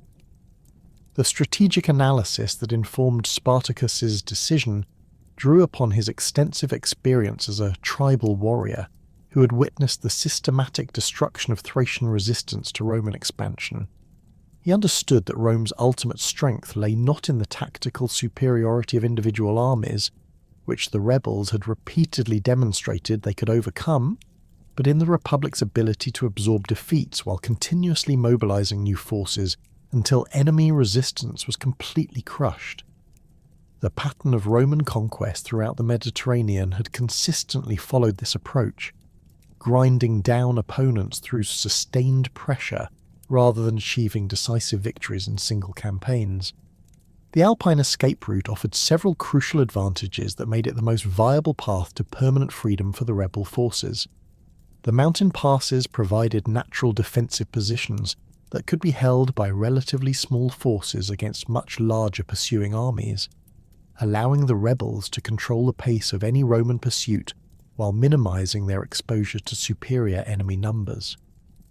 The rugged terrain would negate many of Rome's tactical advantages, particularly their superior cavalry and siege equipment, while favouring the irregular warfare techniques that had served the rebels so effectively. Beyond the immediate military considerations, the Alpine route would lead the rebels into regions where Roman authority was less firmly established, and local populations might prove sympathetic to their cause. The Celtic tribes of Gaul had their own grievances against Roman rule, having suffered through decades of conquest and exploitation that paralleled the experiences of the enslaved populations that formed the rebellion's core. These potential allies could provide supplies, recruits, and local knowledge that would enhance the rebels' chances of establishing permanent settlements beyond Roman reach. Spartacus also recognized that the northern route offered the best prospects for maintaining the unity of his diverse coalition. The rebels included significant numbers of Gallic and Germanic fighters, whose homelands lay beyond the Alps, and these men possessed intimate knowledge of the terrain and political conditions that would be crucial for successful passage through the mountains. Their enthusiasm for returning to familiar territory would help sustain morale during the challenging march, while their connections with tribal networks could facilitate negotiations with local populations. The Thracian commander's strategic vision extended beyond mere escape to encompass the establishment of a new society based on principles of freedom and equality that had emerged during the rebellion's development. The rebels had created functional communities that demonstrated the possibility of alternative social organizations, and Spartacus believed these experiments could be expanded into permanent settlements that would serve as refuges for escaped slaves and other refugees from Roman oppression. The fertile valleys of Gaul offered agricultural opportunities that could support large populations, while the region's distance from Roman power centres would provide security during the crucial early phases of settlement. However, Spartacus's northern strategy faced fierce opposition from significant portions of the rebel leadership, particularly Crassus and his predominantly Gallic followers, who advocated for continued military operations within Italy. The disagreement reflected fundamental differences in strategic philosophy and ultimate objectives that had been masked by the rebellion's military successes, but now threatened to tear apart the coalition that had sustained the movement through its period of greatest achievement. Crassus's opposition to the Northern March stemmed from his belief that the rebellion represented a unique opportunity to strike a decisive blow against Roman power that might inspire broader uprisings throughout the empire. The Gallic commander argued that their military victories had demonstrated Roman vulnerability, and that continued aggressive action could potentially trigger the collapse of imperial authority in southern Italy. His strategic vision emphasized the symbolic importance of maintaining pressure on Roman forces while encouraging enslaved populations throughout the peninsula to join the rebellion. The Gallic leader's approach reflected the warrior culture from which he had emerged, where honour and reputation were earned through aggressive action against enemies rather than strategic withdrawal. Crassus viewed the proposed retreat to the Alps as an abandonment of their comrades still suffering under Roman oppression, arguing that the rebels had a moral obligation to continue fighting for the liberation of all enslaved peoples rather than securing freedom for themselves alone. His passionate advocacy for continued resistance resonated strongly with many fighters who had joined the rebellion specifically to strike back against their former masters. The tactical arguments advanced by Crassus's faction focused on the immediate military advantages that the rebels currently enjoyed over Roman forces in the region.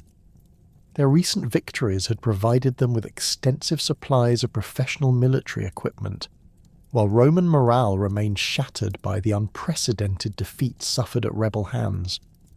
The Gallic commander argued that this temporary superiority should be exploited through aggressive campaigns that could capture major Roman cities and establish permanent rebel territories within Italy itself. Crassus also emphasized the recruitment potential that continued operations in southern Italy would provide, as thousands of additional slaves remained on estates throughout the region who might join the rebellion if presented with clear evidence of rebel military success. The Gallic leader believed that the movement's growth had reached a critical threshold, where continued expansion could transform the rebellion from a localized uprising into a general revolution that would fundamentally alter the balance of power throughout the Roman world. The strategic debate between Spartacus and Crassus reflected deeper tensions within the rebel coalition regarding leadership authority and decision-making processes. While Spartacus had maintained overall command through his demonstrated military success and political acumen, the rebellion's growth had created multiple power centres with their own constituencies and strategic perspectives. The Gallic contingent represented the largest single ethnic group within the rebel forces, and Crassus's influence had grown correspondingly as his followers achieved success in various military operations. The disagreement reached its breaking point during a series of heated councils held in the rebel winter encampments, where the fundamental differences between the two strategic approaches became irreconcilable. Spartacus presented detailed plans for the northern march, including logistics arrangements, route selection, and negotiations with potential tribal allies, demonstrating the careful preparation that had characterized his leadership throughout the rebellion. However, his methodical approach contrasted sharply with Crassus's emotional appeals for continued resistance and his emphasis on the moral obligations that the rebels owed to their enslaved brethren throughout Italy. The split that emerged from these debates represented more than a simple disagreement over tactical approaches. It reflected fundamental differences in cultural values, strategic objectives, and concepts of leadership that had been present within the rebel coalition from its inception. The Thracian emphasis on careful planning and long-term survival conflicted with the Gallic preference for aggressive action and immediate confrontation with enemies. While both approaches commanded significant support among different segments of the rebel population. The final rupture occurred in early 72 BCE, when Crassus announced his intention to lead a separate force southward to continue raiding operations in Lucania and Apulia, regardless of Spartacus's strategic directives. Approximately 30,000 rebels, primarily Gauls and Germans who shared Crassus's aggressive philosophy, chose to follow their ethnic leader rather than accept the Thracians' authority. This massive defection represented roughly 1/3 of the total rebel strength and included some of the movement's most experienced fighters and successful commanders. The departure of Crassus's force created immediate tactical and strategic challenges for both segments of the now divided rebellion. Spartacus lost not only significant numbers of fighters, but also crucial military expertise and leadership capabilities that had contributed to the rebels' previous successes. The Gallic contingent had provided essential skills in siege warfare, cavalry operations, and equipment production that would be difficult to replace, while their departure reduced the ethnic diversity that had been one of the rebellion's greatest strengths. Crixus faced even greater challenges in establishing the independence and viability of his separate force. While 30,000 fighters represented a formidable army by any standard, this number was insufficient to sustain the type of aggressive campaigns that the Gallic leader envisioned without access to the logistical networks and organizational structures that Spartacus had developed. The breakaway force also lacked the strategic depth and tactical flexibility that had characterized the unified rebel army, making it more vulnerable to concentrated Roman counterattacks. The psychological impact of the split extended throughout both rebel forces, creating uncertainty and doubt about the leadership decisions that had sustained the movement through its period of greatest success. Many fighters who remained with Spartacus questioned whether the northern march represented wisdom or cowardice, while those who followed Crixus wondered if their aggressive strategy could succeed without the resources and coordination that unity had provided. The division also provided Roman commanders with evidence of internal rebel conflicts that could potentially be exploited through political and military pressure. Roman intelligence networks quickly detected the rebel split and began developing strategies to exploit the division for maximum advantage. The separation of rebel forces created opportunities for defeating each segment individually rather than confronting the unified army that had proven so formidable in previous engagements. Roman commanders recognized that Crixus's smaller force would be particularly vulnerable to concentrated attack, while Spartacus's northern movement would expose his army to pursuit and harassment during the challenging Alpine crossing. The Senate's response to intelligence reports about the rebel division reflected both relief at the apparent weakening of the uprising and determination to prevent either faction from re-establishing the unified resistance that had proven so threatening to Roman authority. Military resources were reallocated to enable simultaneous operations against both rebel forces, with specific commanders assigned to exploit the tactical opportunities created by the split. Gellius received orders to pursue and destroy Crixus's force before it could establish secure bases in southern Italy, or recruit additional followers from the region's enslaved populations. The consul's previous defeat at rebel hands had damaged his political reputation, and successful suppression of Crixus's breakaway army offered an opportunity to restore his military credentials while eliminating a significant portion of the rebel threat. The tactical situation favoured Roman forces, as Crixus's smaller army would be easier to locate and engage than the unified rebel force had been. The campaign against Crixus began in earnest during the spring of 72 BCE, as Roman forces systematically searched the mountainous regions of southern Italy, where the Gallic leader had established his operations. Gellius employed traditional Roman tactics of area denial and resource control, occupying strategic positions that limited rebel movement while cutting off access to supplies and potential recruits. The consul's forces included significant cavalry contingents that provided mobility advantages in the open terrain of Lucania and Apulia, regions less suited to the guerrilla warfare techniques that had served the rebels so effectively in more mountainous areas. Crixus initially attempted to maintain the aggressive raiding strategy that had motivated his break with Spartacus, launching attacks against Roman settlements and supply lines, while avoiding direct confrontation with superior enemy forces. However, the reduced size of his army limited the scope and effectiveness of these operations, while Roman countermeasures gradually restricted the rebel forces' freedom of movement. The Gallic leader found himself increasingly constrained by tactical realities that his strategic vision had not adequately addressed. The decisive engagement occurred at Mount Garganus in Apulia, where Gellius succeeded in trapping Crixus's force in terrain that negated many of the tactical advantages that had served the rebels so effectively in previous battles. The mountain's steep slopes and limited escape routes prevented the rebels from employing their preferred hit-and-run tactics, while Roman numerical superiority could be brought to bear effectively in the confined battlefield.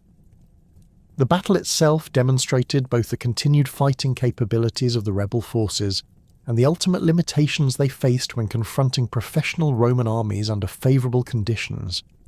Crassus personally led his warriors in desperate charges against Roman formations, displaying the individual courage and combat skills that had made him one of the rebellion's most effective commanders. However, superior Roman equipment, numerical advantages, and tactical coordination gradually overwhelmed rebel resistance, despite their fierce determination. The death of Crassus during the final phases of the battle represented a devastating blow to rebel morale and military capabilities. The Gallic leader had become a symbol of successful resistance to Roman authority, and his fall demonstrated the ultimate futility of confronting imperial power through conventional military means. The loss of his charismatic leadership also eliminated one of the few commanders capable of maintaining cohesion among the diverse ethnic groups that comprised the rebel forces. The Roman victory at Mount Garganus resulted in the virtual destruction of Crassus's breakaway army, with thousands of rebels killed in battle and most survivors captured for execution or sale into slavery. Gellius ordered the crucifixion of captured rebels along the roads leading from the battlefield, creating a grim display designed to terrorize other enslaved populations while demonstrating the consequences of resistance to Roman authority. The consul's brutal suppression restored his political reputation, while eliminating roughly 1/3 of the total rebel threat. News of Crassus's defeat and death reached Spartacus as he was leading his own force northward through the Apennine Mountains, creating a crisis of morale and strategic planning that threatened to undermine the entire northern campaign. The loss of such a significant portion of the rebel army, combined with the death of one of the movement's most successful commanders, provided stark evidence of the risks inherent in confronting Roman power directly. Many of Spartacus's followers began questioning whether their own northern march represented strategic wisdom or merely a different form of defeat. The Thracian commander's response to the crisis demonstrated the political and military skills that had sustained his leadership throughout the rebellion's development.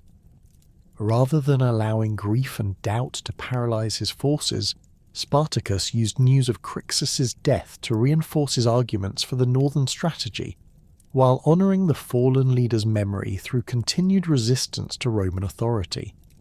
He organized memorial ceremonies that celebrated Crassus's courage, while emphasizing the importance of achieving the freedom that the Gallic leader had died seeking. Spartacus also used the tactical lessons from Crassus's defeat to refine his own strategic planning, recognizing that the reduced size of his force required even greater emphasis on avoiding direct confrontation with superior Roman armies. The northern march would need to prioritize speed and stealth over aggressive action, using the rebels' knowledge of mountain terrain to stay ahead of pursuing forces while minimizing exposure to the type of decisive battle that had destroyed Crassus's army. The continued advance toward the Alps proceeded despite the setback, as Spartacus maintained his conviction that escape from Roman territory remained the only viable path to permanent freedom for his followers.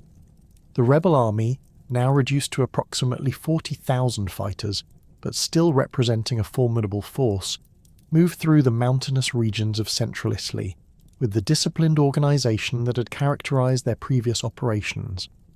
The march demonstrated the rebels' continued military effectiveness, while highlighting the strategic vision that distinguished Spartacus from other commanders who had attempted to challenge Roman authority. The northern campaign's early phases brought the rebels into contact with Roman forces commanded by Gaius Cassius Longinus, the governor of Cisalpine Gaul, who had been ordered to prevent rebel penetration into the Alpine regions. Cassius commanded substantial military resources including regular legionary troops, auxiliary units recruited from local populations, and cavalry forces that provided mobility advantages in the more open terrain of northern Italy. The governor's strategic position allowed him to control the major Alpine passes, while maintaining communication with other Roman commanders, coordinating the overall campaign against the rebellion. The engagement between Spartacus's forces and Cassius's army demonstrated the continued tactical superiority that the rebels maintained over Roman forces when fighting under favourable conditions. The Thracian commander's intimate knowledge of mountain warfare, combined with his army's experience and equipment advantages gained through previous victories, enabled the rebels to outmaneuver and defeat the Roman forces despite facing a well-prepared enemy in his own territory. The victory over Cassius had opened the Alpine passes to Spartacus and his rebel army, creating what appeared to be a clear path to freedom beyond the reach of Roman authority. The defeated governor's forces had withdrawn in disorder, leaving the mountain routes undefended and accessible to the advancing rebel columns. Intelligence gathered from captured Roman soldiers confirmed that no significant military obstacles remained between the rebels and the Gallic territories where they could establish permanent settlements beyond imperial control. Yet in one of history's most puzzling strategic decisions, Spartacus chose to halt the northward advance, and instead ordered his army to turn south, back toward the very heart of Roman power from which they had been retreating. This dramatic reversal of strategy has generated intense scholarly debate for over 2 millennia, as historians have struggled to understand why a commander of Spartacus's demonstrated tactical brilliance would abandon a successful escape route in favour of returning to face the concentrated might of the Roman Republic. The most compelling explanation for this fateful decision lies in the complex internal dynamics that had developed within the rebel army during its months of successful operations. While Spartacus had maintained overall command through his military victories and strategic acumen, the diverse composition of his forces created competing pressures and expectations that could not be easily reconciled through conventional military leadership. The army included not only escaped gladiators and agricultural slaves, but also significant numbers of free peasants, displaced persons, and even some Roman citizens who had joined the rebellion for various personal and political reasons. Many of these followers had never intended to abandon Italy permanently, viewing the rebellion instead as an opportunity to improve their circumstances within the existing social framework rather than escape it entirely. The agricultural slaves, who comprised a large portion of the rebel forces, possessed deep connections to the Italian countryside, where they had lived and worked for years or decades. Their families, cultural ties, and intimate knowledge of local conditions created powerful incentives to remain in familiar territory, rather than venture into the unknown regions beyond the Alps. The psychological impact of prolonged military success had also fundamentally altered the rebels' perception of their capabilities and prospects. The string of victories against Roman armies, including the defeats of praetors and consuls, had created a sense of invincibility that made continued resistance seem not only possible but inevitable. Many rebels had come to believe that their military superiority over Roman forces was permanent rather than circumstantial, leading them to underestimate the long-term challenges they would face in sustaining their resistance. The influence of Crixus's faction, despite the Gallic leader's death, continued to shape strategic discussions within the rebel leadership. The aggressive philosophy that had motivated the breakaway force remained popular among significant segments of the army, particularly those who viewed the rebellion as a moral crusade against Roman oppression rather than simply a means of securing personal freedom. These fighters argued that abandoning Italy would constitute a betrayal of the enslaved populations who remained under Roman control and could potentially be liberated through continued military action. The pressure from these internal constituencies may have been reinforced by intelligence reports, suggesting that Roman military preparations were less advanced than Spartacus had anticipated. The defeat suffered by various Roman commanders had created political chaos within the Senate, delaying the appointment of unified leadership and the mobilization of resources necessary for a coordinated campaign against the rebels. This apparent Roman weakness could have encouraged the belief that continued operations in Italy offered better prospects for success than the uncertain challenges of establishing new settlements in foreign territory. Another significant factor in Spartacus's decision may have been the discovery of potential betrayal by Alpine tribal leaders who had initially appeared willing to facilitate the rebels' passage through their territories.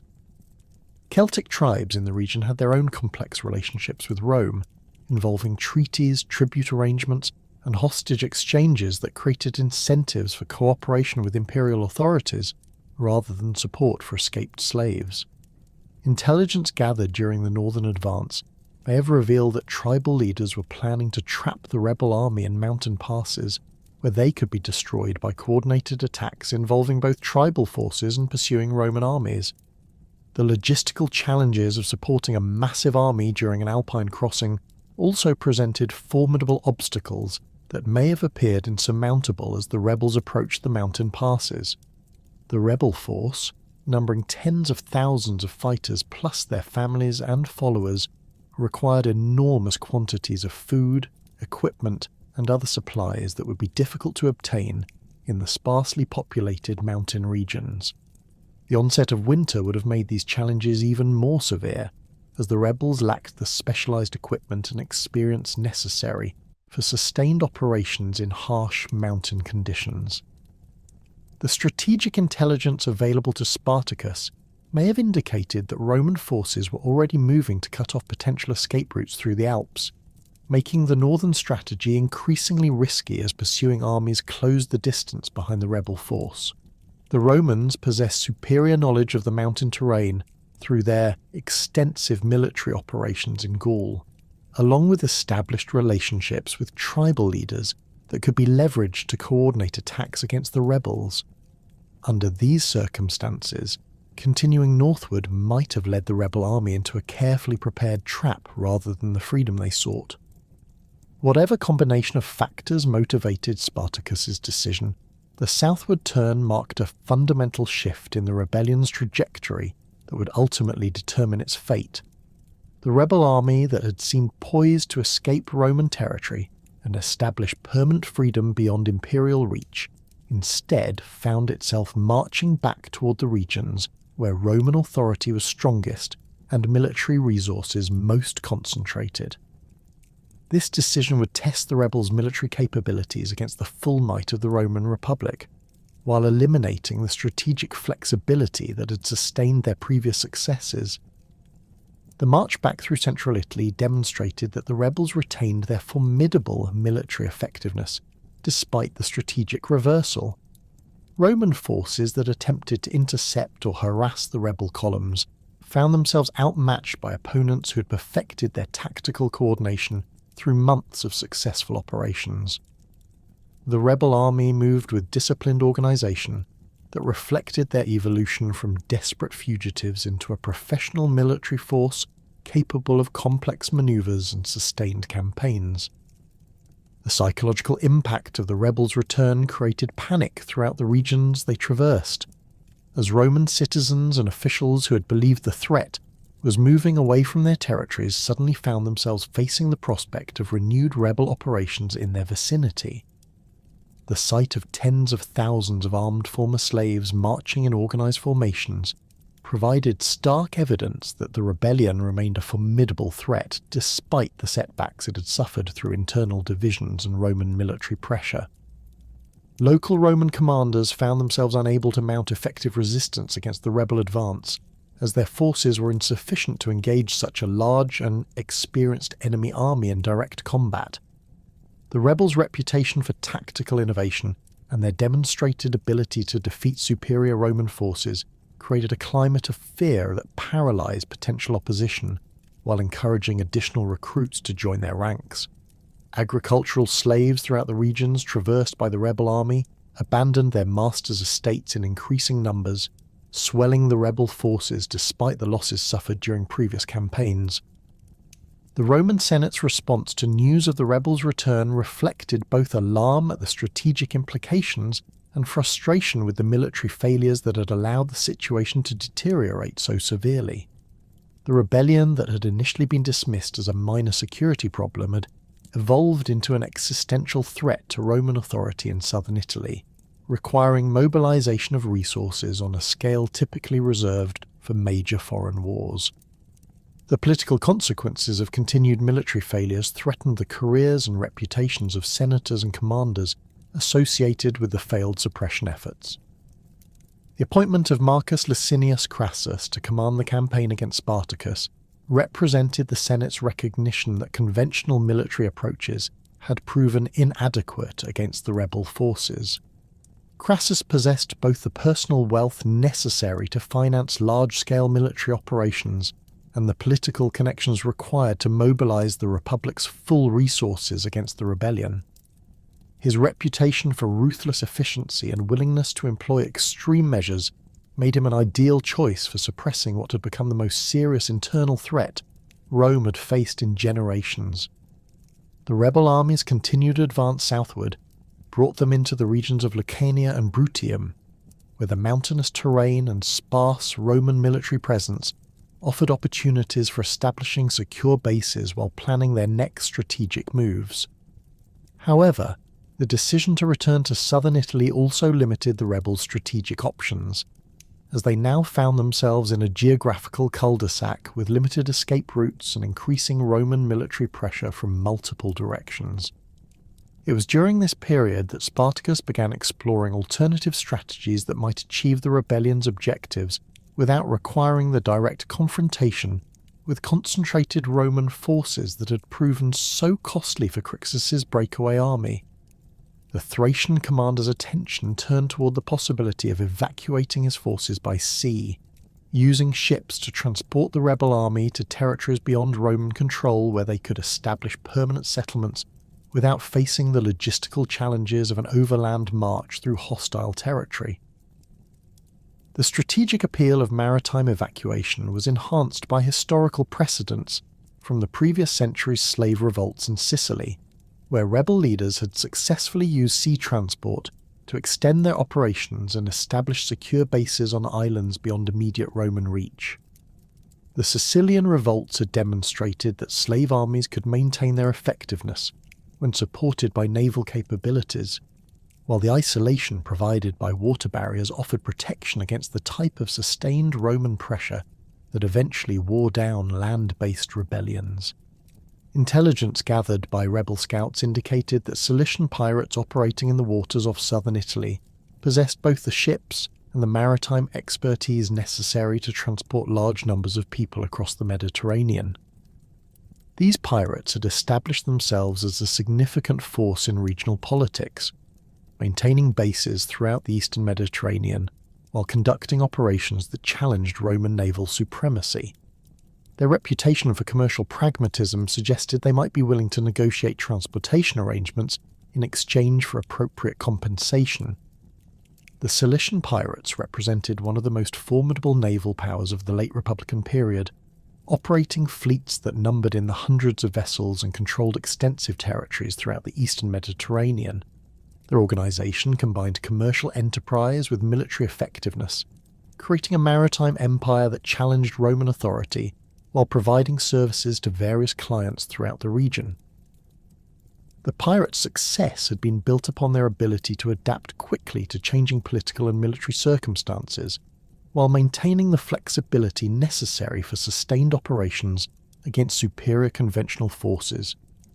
The pirates' relationship with Rome was complex and constantly evolving, involving periods of cooperation, conflict, and uneasy coexistence that reflected the practical realities of Mediterranean politics.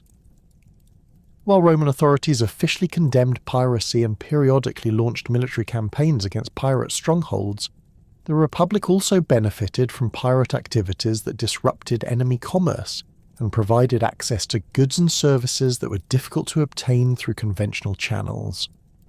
This ambiguous relationship created opportunities for negotiation that might not have existed with more conventional political entities. Spartacus's decision to pursue negotiations with the Cilician pirates reflected his recognition that the rebellion required new strategic approaches if it was to avoid the fate that had befallen Crixus's forces. The maritime evacuation strategy offered several crucial advantages over continued land-based operations, including the ability to bypass Roman military concentrations while accessing territories where the rebels could establish permanent settlements without facing immediate imperial pressure. The use of professional naval forces would also provide the rebels with capabilities they could not develop independently, given their lack of maritime experience and shipbuilding resources. The initial contacts between rebel representatives and Cilician pirate leaders were conducted through intermediaries who possessed the necessary connections and credibility to facilitate negotiations between such disparate organizations. These preliminary discussions focused on establishing the basic parameters for potential cooperation, including the number of people to be transported, the destinations that might be available, and the compensation that would be required for such an extensive operation. The pirates' initial response to rebel overtures appeared encouraging, as their leaders expressed interest in the commercial opportunities that such a large-scale transportation contract would provide. The Cilicians possessed extensive knowledge of potential destinations throughout the Mediterranean, including islands and coastal regions where large populations could be settled without immediate interference from Roman or other imperial authorities. Their maritime expertise would be essential for planning and executing the complex logistics required to transport tens of thousands of people across potentially hostile waters. The negotiation process revealed the sophisticated organizational capabilities that both the rebels and the pirates had developed through their respective challenges to Roman authority. Both groups had evolved beyond simple banditry or resistance to become complex political and military organizations capable of sustained operations and strategic planning. The discussions involved detailed consideration of routes, timing, security arrangements, and contingency plans that reflected the professional competence of both parties. However, the fundamental differences in organizational culture and strategic objectives between the land-based rebellion and the maritime pirate confederation created tensions that would ultimately undermine the potential partnership. The rebels' primary motivation was securing permanent freedom from Roman oppression, while the pirates' interests centered on commercial profit and maintaining their existing operations. These divergent priorities created conflicts over compensation, risk assessment, and operational security that proved difficult to resolve through conventional diplomatic channels. The compensation demands presented by the Cilician pirates reflected both the scale of the proposed operation and their assessment of the risks involved in transporting such a large and politically sensitive cargo. The pirates required payment in gold and silver that would compensate them not only for the immediate costs of the transportation operation, but also for the potential loss of future commercial opportunities if their cooperation with the rebels resulted in increased Roman pressure on their existing operations. The rebels' ability to meet these financial demands was limited by their reliance on plunder and tribute rather than conventional economic activity. While their military successes had provided access to significant quantities of wealth through the capture of Roman supply convoys and the sacking of various settlements, converting this wealth into the specific forms of payment required by the pirates presented logistical challenges that were complicated by the ongoing military pressure from pursuing Roman forces. The negotiation process was further complicated by the need for absolute secrecy, as any intelligence about the proposed evacuation that reached Roman authorities would enable them to develop countermeasures that could destroy both the rebel army and the pirate fleet. The rebels lacked secure communication networks that could facilitate extended negotiations while maintaining operational security, forcing them to rely on intermediaries whose loyalty and discretion could not be guaranteed under the extreme pressures of the developing military situation. As the negotiations continued, Spartacus maintained his army's movement southward toward the coastal regions where the proposed embarkation would take place.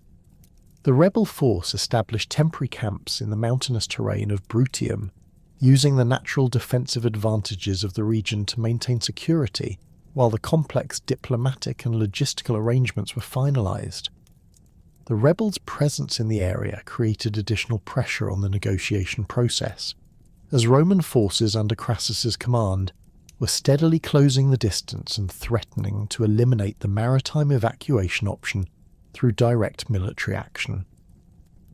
The final stages of the negotiation appeared to reach successful conclusion when Cilician representatives agreed to provide the necessary ships and crews in exchange for the substantial payments that had been negotiated. The pirates confirmed their ability to transport the entire rebel force, including families and followers, to Sicily, where previous slave revolts had demonstrated the possibility of establishing independent territories beyond immediate Roman control. The island's strategic location and defensive advantages made it an ideal destination for a population seeking to establish permanent freedom from imperial authority. The betrayal came without warning or apparent provocation, as the Cilician pirates who had accepted payment and confirmed their commitment to the transportation operation simply failed to appear at the designated rendezvous points. The rebel army, which had positioned itself along the coast in preparation for embarkation, found itself stranded without the maritime support that had become central to their strategic planning. The ships that should have provided salvation instead remained invisible beyond the horizon, leaving tens of thousands of rebels trapped in the tow of Italy, with Roman armies closing in from multiple directions. The pirates' decision to abandon their agreement with the rebels reflected calculations that prioritized their long-term commercial interests over short-term profit from the transportation contract. Intelligence about Crassus's military preparations may have convinced the Cilician leaders that association with the rebels would result in devastating Roman retaliation against their existing operations throughout the Mediterranean. The pirates' survival depended on maintaining sufficient flexibility to adapt to changing political circumstances, and supporting a rebellion that appeared increasingly likely to fail would have compromised their ability to negotiate future arrangements with Roman authorities. The betrayal by the Cilician pirates left Spartacus facing the gravest crisis of his military career, but the Roman Senate's response to the escalating rebellion would prove even more decisive than the collapse of the maritime evacuation plan. The appointment of Marcus Licinius Crassus as praetor with extraordinary powers represented a fundamental shift in Rome's approach to suppressing the slave revolt, moving beyond the conventional military responses that had failed so spectacularly against the rebel forces to embrace systematic warfare designed to crush resistance through overwhelming force and unprecedented brutality. Crassus brought to his command a unique combination of personal wealth, political connections, and military experience that distinguished him from the previous commanders who had suffered defeat at rebel hands. His fortune, accumulated through real estate speculation, silver mining operations, and slave trading, provided him with the financial resources necessary to sustain large-scale military operations without relying entirely on Senate appropriations. This economic independence allowed Crassus to implement strategies that might have been politically or financially impossible for commanders dependent on public funding, including the maintenance of larger armies for extended periods and the employment of specialized equipment and tactics.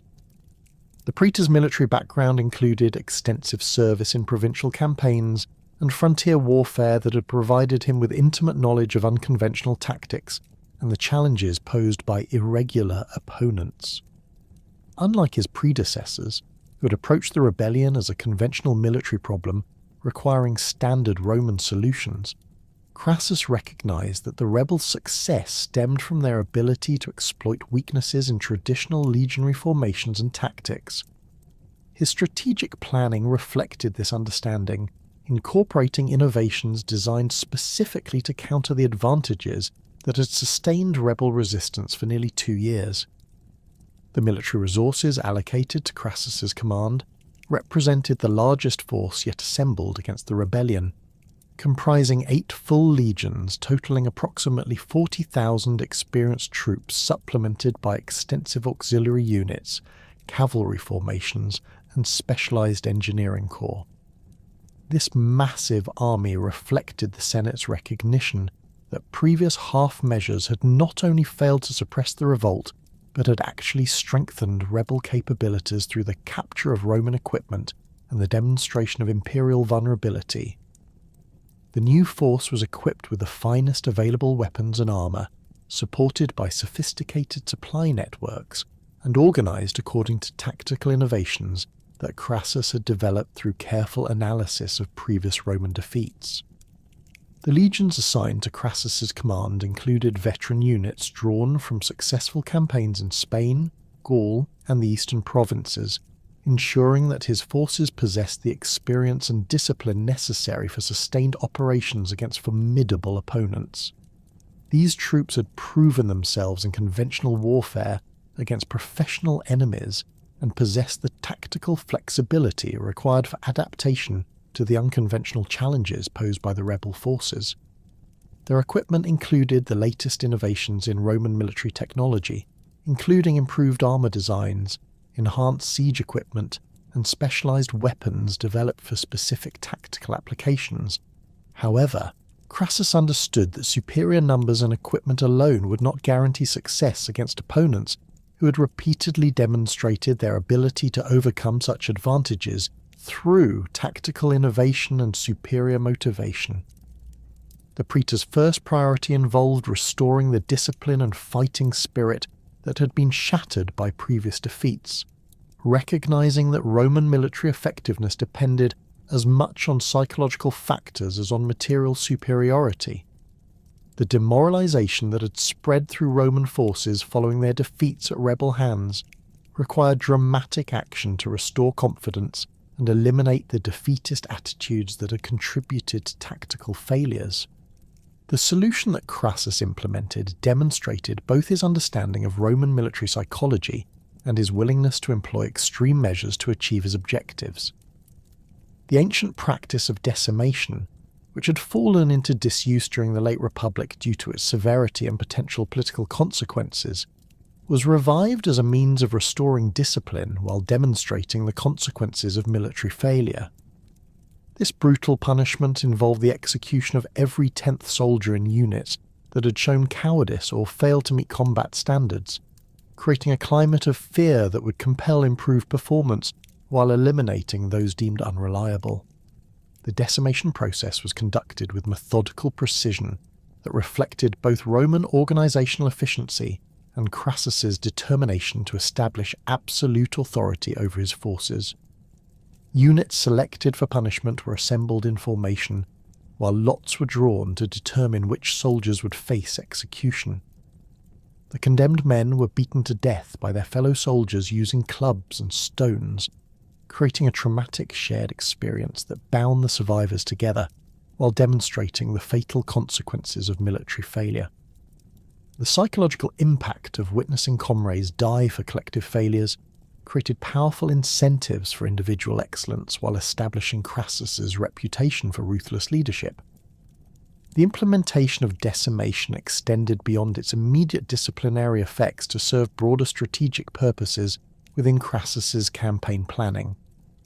The dramatic punishment demonstrated to both Roman forces and potential rebel sympathizers that the new command represented a fundamental escalation in the conflict's intensity and stakes. The message was clear. This campaign would be prosecuted with unprecedented determination and brutality, eliminating any possibility of negotiated settlement or partial success. The rebels would face complete destruction or achieve total victory, with no middle ground available for compromise or accommodation. The restoration of military discipline through decimation was accompanied by comprehensive reforms in training, tactics, and organisation that addressed the specific weaknesses Roman forces had displayed in previous engagements with the rebels. Crassus implemented intensive drilling programs that emphasised the coordination and flexibility necessary for effective combat against opponents who employed unconventional tactics. Standard Roman formations were modified to provide greater mobility and responsiveness, while new techniques were developed for fighting in the mountainous terrain where the rebels had achieved their greatest successes. The tactical innovations introduced by Crassus reflected careful analysis of previous Roman defeats and the methods that had enabled rebel victories. Traditional legionary formations, with their emphasis on rigid discipline and coordinated movement, had proven vulnerable to the hit-and-run tactics and terrain advantages that the rebels exploited so effectively. The new approaches emphasized smaller unit operations, improved communication systems, and tactical flexibility that could adapt to rapidly changing battlefield conditions without sacrificing the coordination that remained essential to Roman military effectiveness.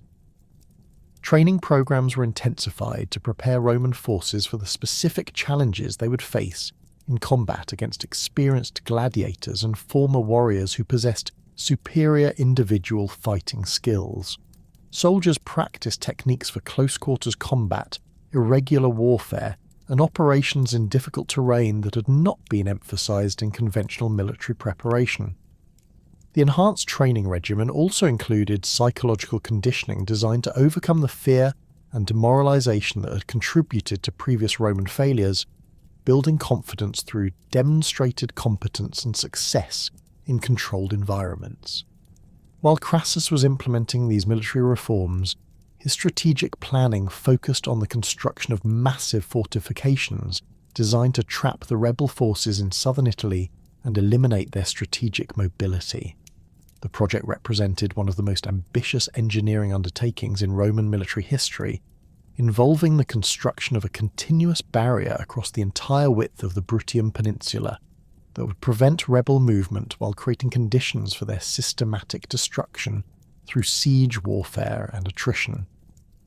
The fortification system that Crassus envisioned extended from the Tyrrhenian Sea to the Ionian Sea, spanning approximately 37 miles of mountainous terrain that included forests, rivers, and steep ridges that complicated construction while providing natural defensive advantages. The barrier consisted of a continuous earthwork rampart 15 feet high and topped with wooden palisades, fronted by a ditch 15 feet deep and equally wide that was filled with sharpened stakes designed to impede assault attempts. The scale of this construction project required the coordinated labour of thousands of soldiers working around the clock for several months, demonstrating both Roman engineering capabilities and Crassus's determination to eliminate any possibility of rebel escape. The strategic concept underlying the fortification reflected Crassus's understanding that the rebels' greatest advantage lay in their mobility and ability to choose when and where to engage Roman forces. By trapping them in the confined space of southern Bruttium, the barrier would eliminate these tactical advantages while creating conditions that favoured Roman strengths in conventional siege warfare and sustained military operations. The rebels would be forced to either assault the fortifications directly, exposing themselves to concentrated Roman defensive fire, or remain trapped in territory with limited resources that could not sustain their large army indefinitely. The construction process revealed the sophisticated logistical capabilities that Roman military engineering had developed through centuries of campaign experience. Supply lines were established to provide the enormous quantities of tools, materials and provisions required for such an extensive project, while specialized engineering units supervised construction techniques that ensured structural integrity and defensive effectiveness. The work proceeded according to carefully planned schedules that coordinated different sections of the barrier, while maintaining security against potential rebel attacks on the construction sites. The psychological impact of the fortification project extended far beyond its immediate military objectives, serving as a visible demonstration of Roman determination and engineering prowess that was designed to demoralize rebel forces while inspiring confidence among Roman troops and civilian populations. The sight of the massive barrier rising across the landscape provided tangible evidence that the rebellion would face systematic suppression through methods that the rebels could not match or counter effectively. The construction also demonstrated Crassus's strategic patience and willingness to invest time and resources in comprehensive solutions rather than seeking quick victories through conventional military action. The rebel response to the construction of Crassus's barrier revealed both their continued military capabilities and the strategic limitations they faced in their increasingly desperate situation. Spartacus organized systematic attacks on construction sites, attempting to disrupt the work while capturing tools and materials that could be used for rebel purposes. These operations demonstrated the rebels' retained tactical effectiveness and their ability to coordinate complex military actions despite the pressures they faced from encirclement and resource shortages. However, the rebel attacks on the fortification sites also exposed the fundamental weakness of their strategic position, as they were forced to engage Roman forces under conditions that favoured conventional military responses rather than the irregular tactics that had served them so effectively in previous campaigns. The construction sites were heavily defended by troops specifically positioned to repel rebel assaults, while the open terrain around many work areas negated the terrain advantages that had been crucial to rebel success. The attacks achieved limited tactical success, while consuming resources and manpower that the rebels could not afford to lose in their deteriorating situation.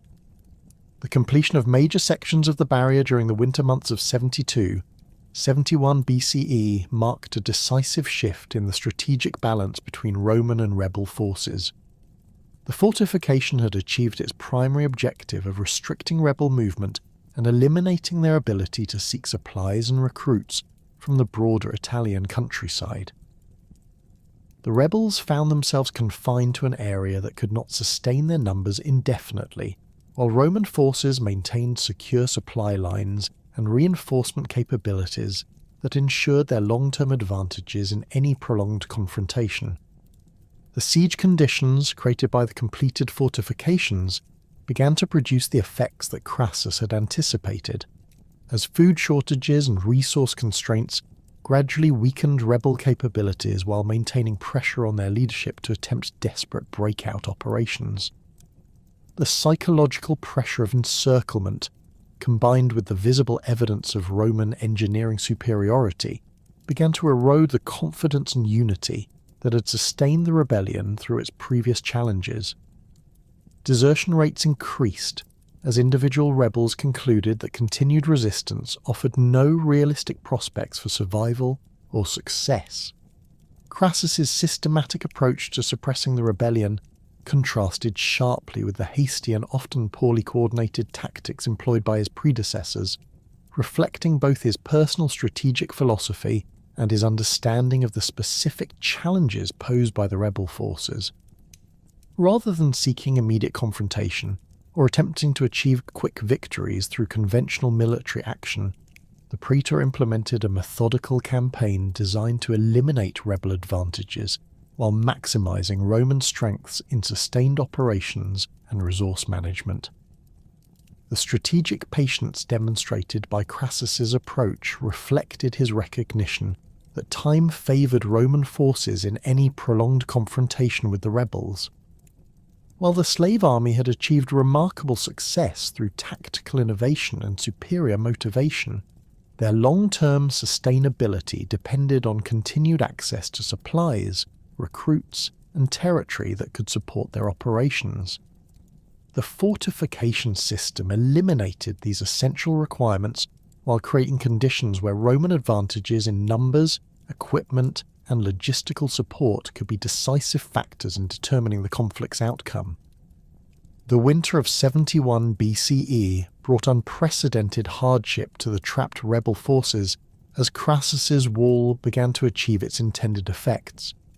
The massive fortification stretched across the narrowest point of the Bruttium Peninsula like an iron band, its 15-foot rampart topped with sharpened stakes, creating a seemingly impenetrable barrier between the rebels and the rest of Italy. Behind this wall, approximately 60,000 rebels found themselves compressed into an area roughly equivalent to modern-day Calabria's southern tip, where the mountainous terrain and limited agricultural resources could not sustain such a large population indefinitely. The psychological pressure of encirclement began manifesting in ways that threatened the internal cohesion that had sustained the rebellion through its previous challenges. Food rationing became increasingly severe as foraging parties returned with diminishing supplies from the picked-over countryside. The rebels had consumed or destroyed most readily available resources during their initial occupation of the region, and the systematic nature of their confinement prevented access to the agricultural wealth of central Italy that had previously sustained their operations. Hunting parties reported declining game populations, while the coastal waters provided insufficient fish to supplement the army's dietary requirements significantly. Medical conditions within the rebel camps deteriorated as malnutrition weakened immune systems and overcrowding facilitated the spread of disease. The rebels lacked the sophisticated medical infrastructure that Roman armies maintained through their established supply networks, forcing them to rely on traditional remedies and the limited knowledge of individuals with healing experience. Dysentery and other intestinal ailments became common as sanitation systems designed for temporary encampments proved inadequate for prolonged occupation by such large numbers. The death toll from disease began approaching casualties suffered in military engagements, creating additional demoralization among fighters who had survived Roman swords only to face slower deaths from preventable illnesses. The winter weather compounded these challenges as the rebels struggled to maintain adequate shelter and warmth without access to the resources they had previously obtained through raiding operations. The mountainous terrain of Bruttium offered some natural protection from the elements, but the caves and overhangs that provided shelter were insufficient to house tens of thousands of people comfortably.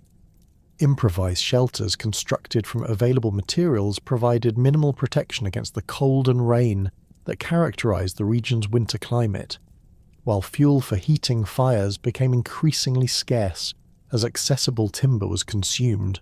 Spartacus recognized that these deteriorating conditions would eventually destroy his army more effectively than Roman military action, making a breakout attempt not merely desirable but absolutely essential for the rebellion's survival.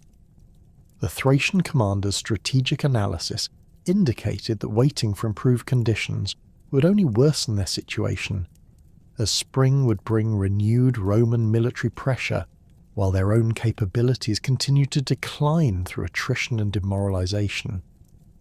The longer they remained trapped behind Crassus's wall, the weaker they would become and the less likely any escape attempt would succeed. The planning for the winter breakout required careful consideration of multiple factors that would determine its success or failure. The rebels needed to identify the weakest sections of the Roman fortification while simultaneously preparing their forces for the type of coordinated assault that would be necessary to breach the barrier before Roman reinforcements could seal any gaps. Intelligence gathering became crucial as rebel scouts attempted to map Roman defensive positions, guard rotations and the structural characteristics of different sections of the wall that might be vulnerable to concentrated attack. The reconnaissance operations revealed that Crassus had anticipated potential breakout attempts and had positioned his forces accordingly. The Roman camps were strategically located to provide overlapping fields of fire that could concentrate defensive strength at any point where the rebels might attempt to breach the fortifications. Signal systems using fire beacons and horn calls allowed rapid communication between different sections of the Roman line, enabling coordinated responses to rebel activities within minutes of detection. The engineering of the wall itself incorporated defensive features designed to channel attacking forces into predetermined killing zones where Roman advantages in equipment and training could be maximized. However, the rebel scouts also identified potential weaknesses in the Roman defensive system that could be exploited through careful planning and coordinated action. The sheer length of the fortification meant that Roman forces were necessarily dispersed across a wide front, creating sections where local numerical superiority might be achieved through concentrated rebel assault. Weather conditions during winter storms reduced visibility and made communication between Roman positions more difficult, creating opportunities for surprise attacks that might succeed before coordinated defensive responses could be organized. The technical challenges of breaching the fortification required innovative solutions that drew upon the diverse skills represented within the rebel army. Former siege engineers and construction workers contributed knowledge of structural weaknesses that could be exploited, while metal workers developed tools and weapons specifically designed for assault operations against fortified positions. The rebels manufactured scaling ladders, grappling hooks, and battering rams using materials salvaged from their surroundings, demonstrating the continued resourcefulness that had characterized their resistance throughout the rebellion. The selection of the assault point reflected careful analysis of both tactical and strategic considerations that would influence the breakout's success. The rebels chose a section of the wall where the terrain provided concealment for their approach, while offering multiple escape routes if the initial assault failed. The target area was located near a stream that had required the Romans to construct a more complex section of fortification, creating potential structural vulnerabilities that could be exploited. The proximity to forested terrain would provide cover for the rebel force during their withdrawal, while the distance from major Roman camps would delay the arrival of reinforcements. Spartacus organised the assault force using the military hierarchy that had evolved during the rebellion's development, ensuring that experienced commanders led units composed of fighters with complementary skills and equipment. The initial assault wave consisted primarily of former gladiators, whose close combat training made them ideally suited for the type of fighting that would be required to overcome Roman defensive positions. These elite units were supported by larger formations of agricultural slaves and other fighters who would exploit any breaches created by the initial attack, while providing the numerical strength necessary to overwhelm local Roman resistance. The timing of the breakout attempt was coordinated with weather conditions that would provide maximum advantage to the attacking rebels while hampering Roman defensive responses. The assault began during a winter storm that reduced visibility and muffled sound, allowing the rebel force to approach the wall without detection by Roman sentries. The wind and rain that made conditions miserable for both sides also created opportunities for surprise that would not have existed during clear weather, when Roman observation posts could have detected rebel movements from considerable distances. The initial phase of the assault achieved complete tactical surprise as rebel fighters emerged from the storm-shrouded darkness to overwhelm Roman guard posts before alarms could be raised. The months of careful preparation proved their value as specialized assault teams used their custom-built equipment to scale the rampart, while others attacked the wooden palisades with axes and crowbars. The rebels' gladiatorial training proved invaluable during the close-quarters combat that erupted along the wall's parapet, as their individual fighting skills gave them significant advantages over regular legionary troops caught off guard by the sudden attack. The breakthrough came when rebel engineers succeeded in creating a gap in the palisade that was wide enough to allow passage for large numbers of fighters. The structural damage they inflicted could not be quickly repaired under combat conditions, creating a permanent breach that would remain open as long as the rebels could maintain control of the immediate area. The success of this phase of the operation validated the technical planning that had gone into the assault while demonstrating the continued effectiveness of rebel military capabilities despite months of siege conditions. The expansion of the breach required sustained fighting as Roman reinforcements arrived from nearby camps and attempted to seal the gap before significant numbers of rebels could escape. The battle that developed around the wall section became a desperate struggle for control of a few hundred yards of fortification that would determine the fate of the entire rebel army. Roman forces brought their superior equipment and training to bear in an effort to contain the breakout, while the rebels fought with the desperation of men who understood that failure meant death or re-enslavement for themselves and their families. The fighting along the wall demonstrated both the military skills that the rebels had developed and the fundamental challenges they faced in confronting Roman forces under conditions that favoured conventional military responses. The confined space of the breach negated many of the tactical advantages that had served the rebels so effectively in previous engagements, while Roman numerical superiority could be concentrated at the critical point more effectively than in open field battles. The rebels' individual fighting prowess remained superior, but the structural advantages of defensive positions allowed Roman forces to inflict casualties while minimizing their own losses.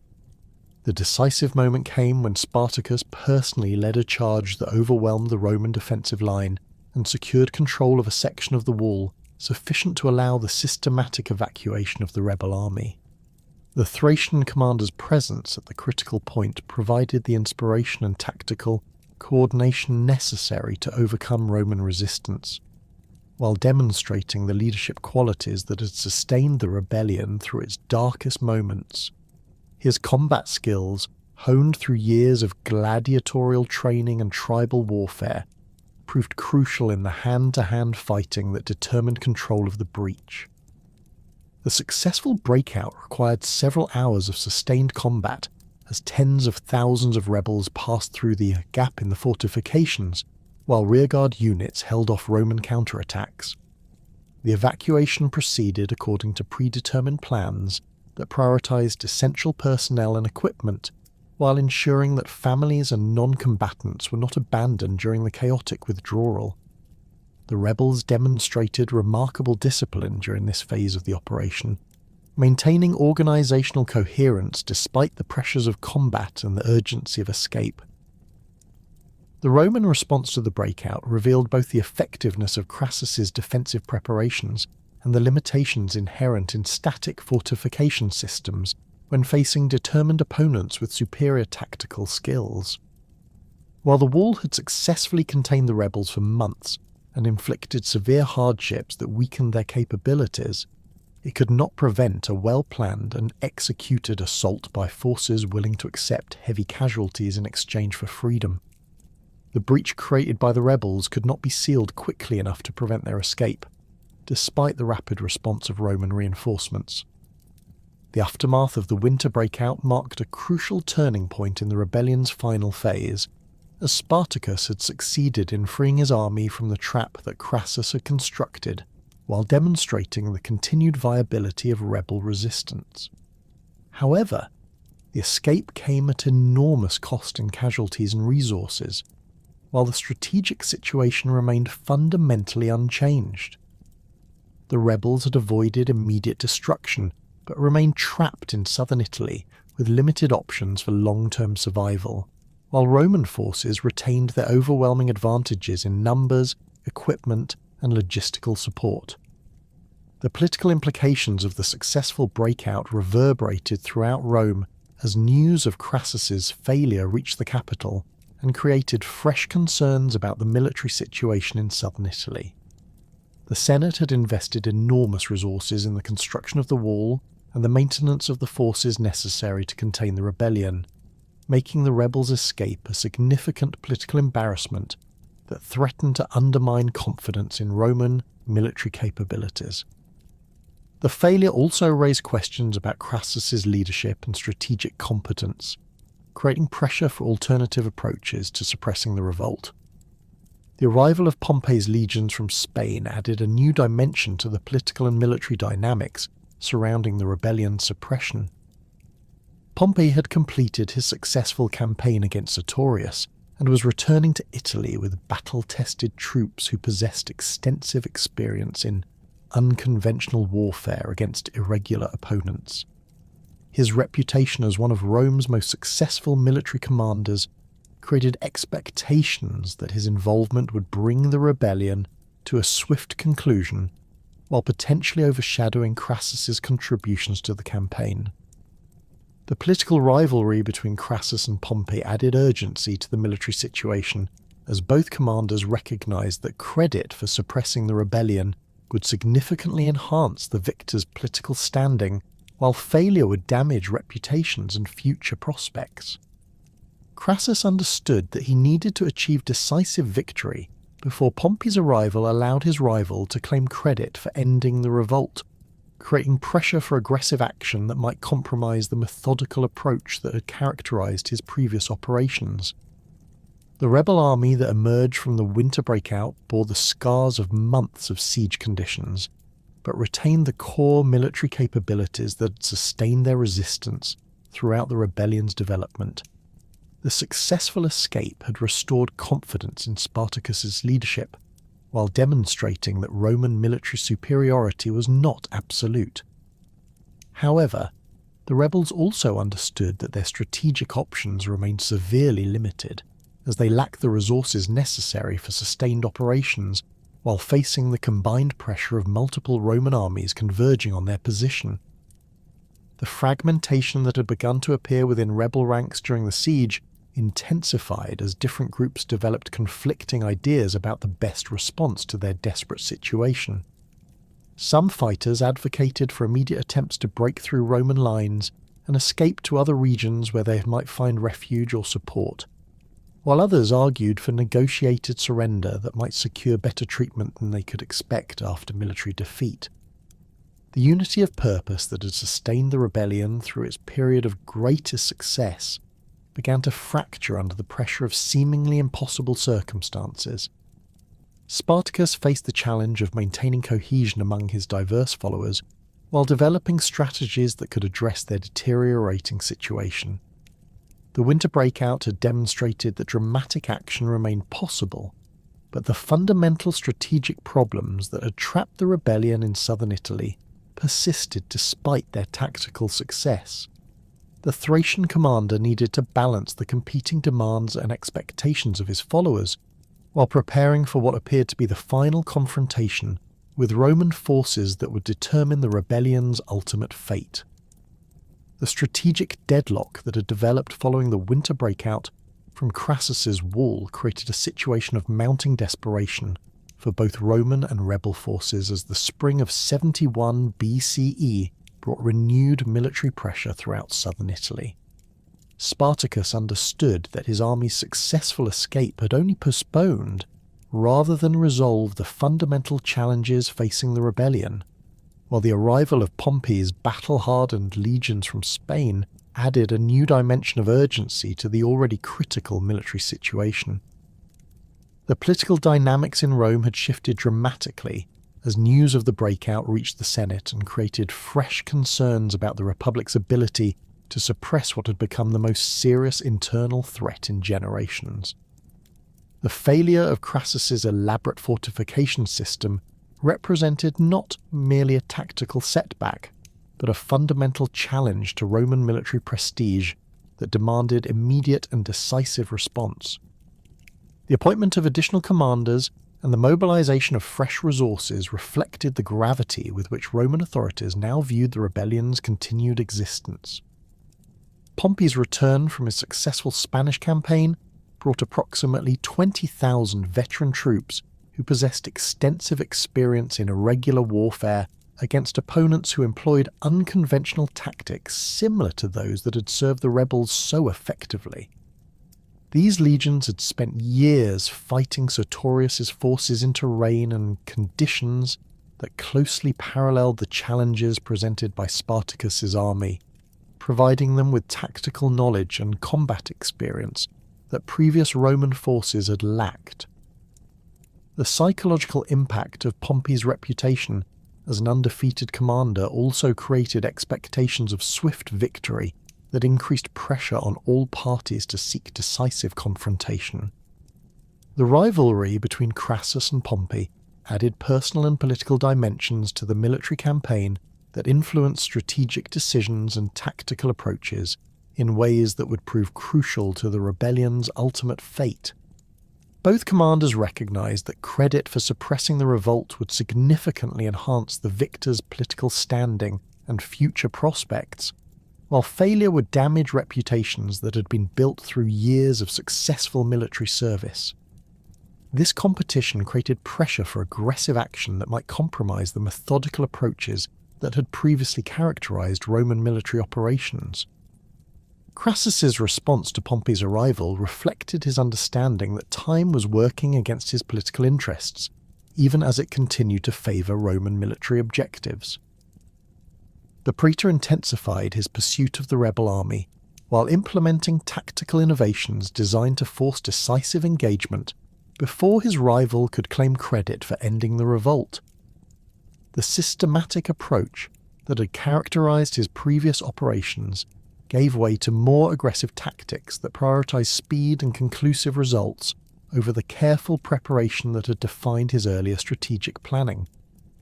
The rebel army that Crassus pursued through the mountainous terrain of southern Italy retained significant military capabilities despite the hardships endured during the winter siege. The successful breakout had restored confidence in Spartacus's leadership, while demonstrating that Roman military superiority was not absolute. creating renewed determination among fighters who had witnessed their commander's tactical brilliance overcome seemingly impossible odds. However, the rebels also understood that their strategic options remained severely limited, as they lacked the resources necessary for sustained operations while facing the combined pressure of multiple Roman armies converging on their position. The internal dynamics within the rebel leadership reflected the strain of their increasingly desperate situation, as different commanders developed conflicting strategies for addressing the challenges they faced. Some advocates argued for immediate attempts to break through Roman encirclement and escape to other regions where they might find refuge or support, while others proposed negotiated surrender that might secure better treatment than they could expect after military defeat. The unity of purpose that had sustained the rebellion through its period of greatest success began to fracture under pressure from circumstances that seemed to offer no viable path to victory or survival. Spartacus faced the monumental challenge of maintaining cohesion among his diverse followers while developing strategies that could address their deteriorating situation without abandoning the principles that had motivated their resistance. The Winter Breakout had demonstrated that dramatic action remained possible, but the fundamental strategic problems that had trapped the rebellion in southern Italy persisted despite their tactical success. The Thracian commander needed to balance the competing demands and expectations of his followers while preparing for what appeared to be the final confrontation with Roman forces. The fragmentation within rebel ranks intensified as reports reached the army about Roman troop movements that suggested the development of a comprehensive encirclement strategy designed to eliminate any possibility of escape. Intelligence gathered by rebel scouts indicated that Crassus was coordinating his movements with Pompey's advancing legions to create a massive pincer operation that would trap the rebel army between converging Roman forces. This tactical situation offered no viable alternatives except direct confrontation with superior enemies under conditions that would favour conventional Roman military advantages. The decision to march toward Apulia reflected Spartacus's recognition that continued retreat would only worsen their strategic position, while allowing Roman forces to choose the time and place of final confrontation. The Thracian commander's analysis indicated that accepting battle in terrain of his choosing offered better prospects than allowing the Romans to complete their encirclement and force engagement under even more disadvantageous circumstances. The mountainous regions of Apulia provided defensive opportunities that might offset Roman numerical superiority, while allowing the rebels to demonstrate their continued military effectiveness. The march eastward through the rugged landscape of southern Italy proceeded under increasingly difficult conditions as Roman cavalry units harassed the rebel columns while preventing access to supplies and reinforcements. The rebels' mobility, which had been one of their greatest tactical advantages throughout the rebellion's development, became compromised by the need to protect non-combatants and wounded fighters who slowed their movement while requiring resources that were increasingly scarce. The psychological pressure of constant pursuit created additional strain on fighters who understood that each day brought them closer to decisive confrontation with overwhelming odds. The final encampment established by the rebels in the hills of Apulia reflected both their continued organisational capabilities and the desperate nature of their situation. Spartacus positioned his forces on elevated terrain that provided defensive advantages while offering multiple escape routes if tactical circumstances required rapid withdrawal. The rebels constructed field fortifications, using techniques learned through months of successful military operations, creating defensive positions that maximised their limited resources while channeling potential Roman attacks into predetermined killing zones where rebel advantages in individual combat skills could be most effectively employed. The composition of the rebel army that prepared for final battle demonstrated the remarkable diversity that had characterised the movement throughout its development. Former gladiators formed the elite core of experienced fighters whose professional combat training made them formidable opponents in close-quarters fighting, while agricultural slaves and other recruits provided the numerical strength necessary to face Roman legions in conventional battle. Germanic and Gallic warriors contributed their specialized knowledge of cavalry tactics and siege warfare, creating a combined force that possessed capabilities rivaling those of professional Roman armies. The weapons and equipment available to the rebel forces reflected both their military successes and the limitations imposed by their irregular status. Captured Roman arms and armor equipped the majority of fighters, providing them with professional quality gear that matched or exceeded the equipment carried by their opponents. However, the rebels lacked the sophisticated supply networks and manufacturing capabilities that sustained Roman military operations, forcing them to rely on battlefield captures and improvised solutions for equipment maintenance and replacement. Crassus's approach to the final confrontation incorporated lessons learned from previous Roman defeats while exploiting the tactical advantages provided by superior numbers and logistical support.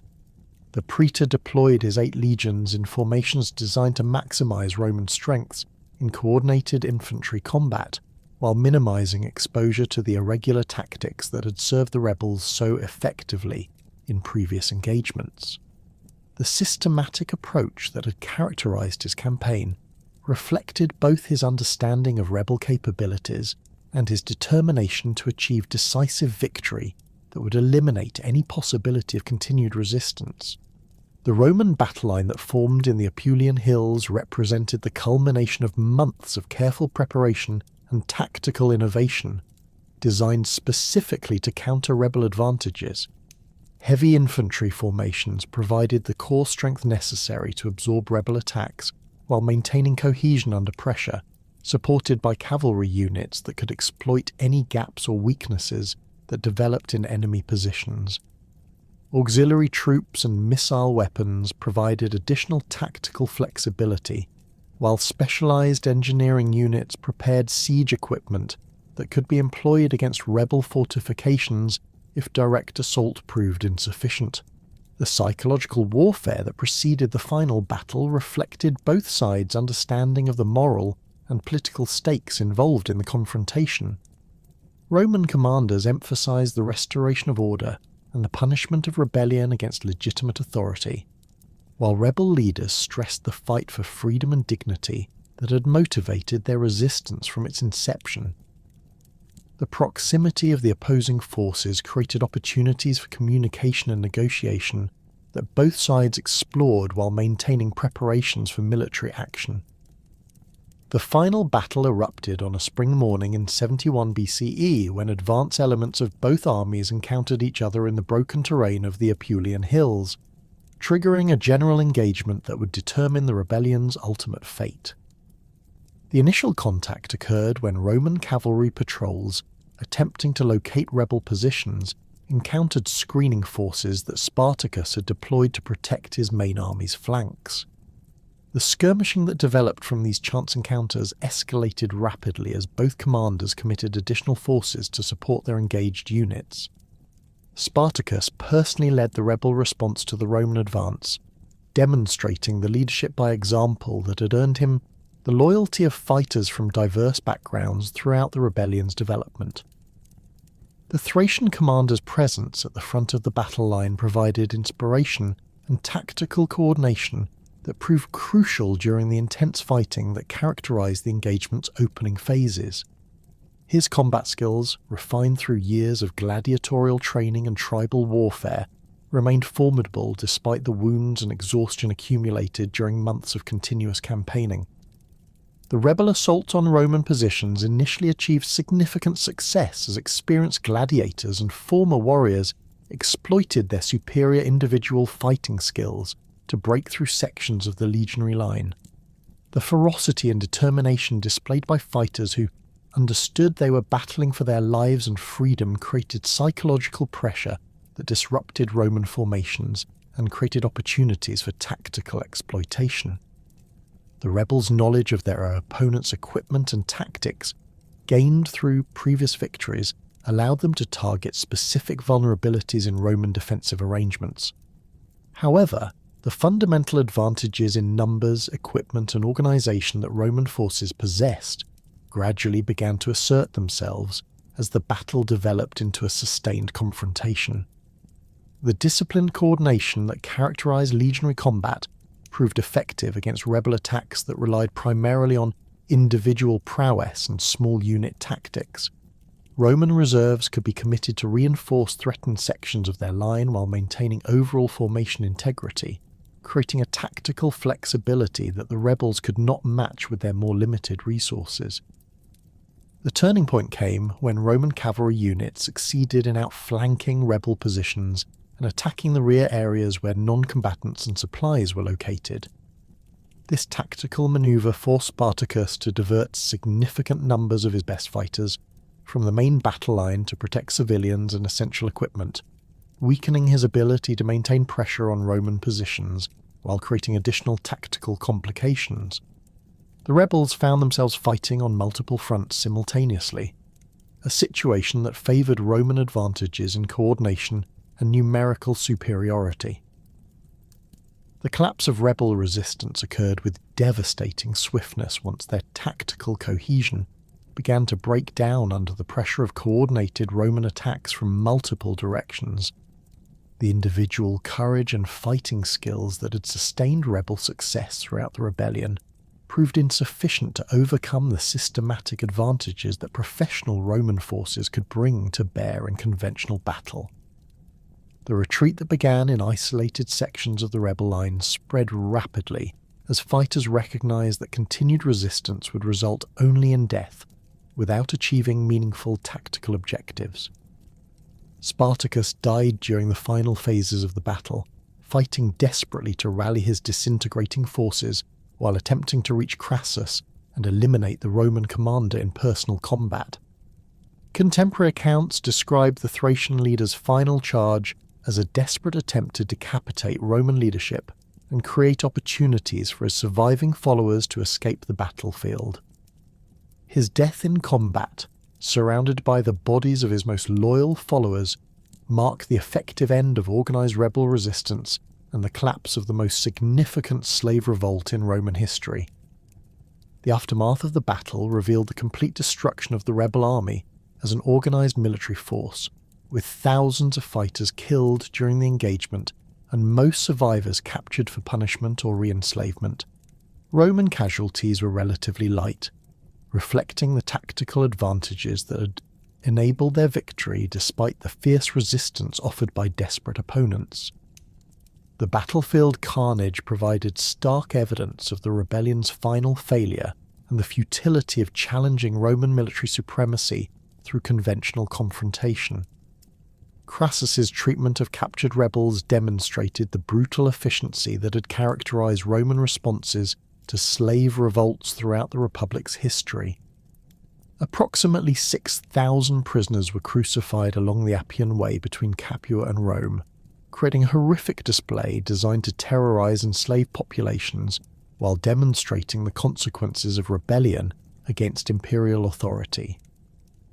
The crucifixions proceeded according to systematic schedules that maximized their psychological impact, while providing visible evidence of Roman power and determination to maintain social order. The crucifixion process itself reflected the calculated cruelty that Roman authorities employed to discourage future resistance among enslaved populations. The condemned rebels were nailed to wooden crosses and left to die slowly from exposure, dehydration, and eventual suffocation as their weakened bodies could no longer support their weight.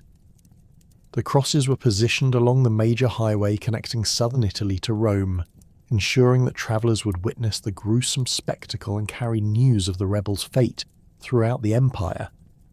The hunt for surviving rebels continued for months after the main battle as Roman forces systematically searched the mountainous regions of southern Italy for scattered groups that had escaped the final confrontation. These mopping-up operations employed the same methodical approach that had characterized Crassus's overall campaign. using local knowledge and systematic area searches to locate and eliminate any remaining centres of resistance. The captured survivors faced immediate execution or sale into slavery under conditions that ensured they would never again pose threats to Roman authority. The political consequences of the rebellion suppression created lasting impacts on the careers and reputations of the commanders involved in the final campaign. Crassus received credit for the decisive victory that ended the revolt, enhancing his political standing while providing him with the military credentials necessary for future advancement. However, Pompey's arrival in time to claim credit for capturing some of the fleeing rebels created tensions that would influence their subsequent political relationship and contribute to the rivalries that would ultimately destroy the Roman Republic. The immediate aftermath of the rebellion suppression saw significant changes in Roman slave management practices, as authorities recognized the need for reforms that would prevent future uprisings of similar scale and intensity. The concentration of large numbers of slaves in gladiatorial schools and agricultural estates was reduced through regulations that limited the size of individual holdings while requiring improved security measures. The treatment of gladiators received particular attention as officials understood that the specialized combat training that made them valuable entertainers also created the military capabilities that had enabled the rebellion's initial success. The economic disruption caused by the rebellion created lasting impacts on the agricultural systems of southern Italy, as the destruction of estates and the loss of enslaved workers required years of reconstruction and replacement. The regions that had served as battlefields during the rebellion's development suffered extensive damage to infrastructure and productive capacity that reduced their economic output for decades following the revolt's suppression. The costs of maintaining large military forces during the extended campaign also strained Roman financial resources and contributed to the fiscal pressures that would characterize the late Republic. The symbolic significance of Spartacus's rebellion extended far beyond its immediate military and political consequences to influence concepts of freedom and resistance that would resonate throughout subsequent history. The image of enslaved gladiators successfully challenging the might of the Roman Empire provided inspiration for later generations of oppressed peoples who sought to overthrow systems of exploitation and domination. The rebellion demonstrated that even the most powerful imperial systems contained vulnerabilities that could be exploited by determined opponents with effective leadership and tactical innovation. The historical accounts of the rebellion that survived from ancient sources reflected both the Romans' need to understand how such a massive uprising had occurred and their desire to minimize its significance for imperial stability. Writers like Plutarch and Appian emphasized the exceptional circumstances that had enabled the rebellion's initial success, while arguing that such events were unlikely to recur under normal conditions. However, their detailed descriptions of rebel military capabilities and organizational achievements provided evidence of the sophisticated resistance that enslaved populations could mount when provided with effective leadership and favorable circumstances. The influence of Spartacus's rebellion on Roman military doctrine and imperial policy extended throughout the remaining centuries of Roman dominance as authorities implemented measures designed to prevent similar uprisings while maintaining the enslaved labour force that sustained imperial prosperity. The reforms in gladiatorial training and slave management reflected lessons learned from the rebellion's development, while the enhanced military presence in regions with large enslaved populations demonstrated the ongoing concern about potential resistance. The rebellion's legacy influenced Roman approaches to provincial administration and social control that would characterize imperial policy for generations. The cultural impact of the Spartacus rebellion transcended its immediate historical context to become a symbol of resistance against oppression that would inspire revolutionary movements throughout subsequent centuries. The story of escaped slaves successfully challenging imperial authority provided a powerful narrative that could be adapted to various struggles for freedom and social justice. From medieval peasant revolts to modern liberation movements, The example of Spartacus offered proof that seemingly powerless populations could organize effective resistance against overwhelming odds when motivated by the desire for freedom and dignity. The modern interpretation of Spartacus's rebellion has been shaped by changing political and social perspectives that have emphasized different aspects of the uprising's significance. Marxist historians have focused on the rebellion's class-based character and its challenge to economic systems based on exploitation, while liberal scholars have emphasized its contributions to concepts of individual freedom and human rights. These varying interpretations reflect the continuing relevance of the rebellion's themes, while demonstrating how historical events can acquire new meanings as social and political contexts evolve. The archaeological evidence that has emerged from sites associated with the rebellion has provided additional insights into the material conditions and organizational capabilities of the rebel forces. Excavations at gladiatorial schools and battle sites have revealed details about weapons, equipment, and living conditions that supplement the literary sources while providing more objective evidence about the rebellion's development. The physical remains of crucifixion victims along ancient Roman roads have provided grim confirmation of the brutal suppression that followed the rebellion's defeat. The enduring fascination with Spartacus's story reflects both its dramatic character and its fundamental themes of freedom, resistance, and the struggle for human dignity against systems of oppression. The rebellion's combination of military action, political organization, and moral purpose created a narrative that continues to resonate with audiences seeking inspiration for their own struggles against injustice. The transformation of a Thracian gladiator into the leader of the largest slave revolt in ancient history demonstrates the potential for individual courage and determination to challenge even the most powerful systems of domination. The ultimate failure of Spartacus's rebellion does not diminish its historical significance or its continuing influence on concepts of resistance and liberation. The rebels' achievements in organizing diverse populations, developing effective military capabilities, and maintaining resistance for nearly 3 years against the full might of the Roman Republic demonstrated possibilities that had previously seemed impossible. Their defeat resulted from the overwhelming resources that Rome could mobilize rather than any fundamental flaws in their organization or leadership, providing a model of resistance that would inspire future generations of oppressed peoples. The legacy of Spartacus and his followers lives on not in the territories they failed to conquer or the freedom they could not permanently secure, but in the enduring proof they provided that human dignity and the desire for freedom cannot be permanently suppressed by even the most powerful systems of oppression. Their rebellion stands as testament to the courage of ordinary people who chose to risk everything rather than accept lives of degradation and bondage, creating a legacy that continues to inspire those who struggle for justice and human rights in every age.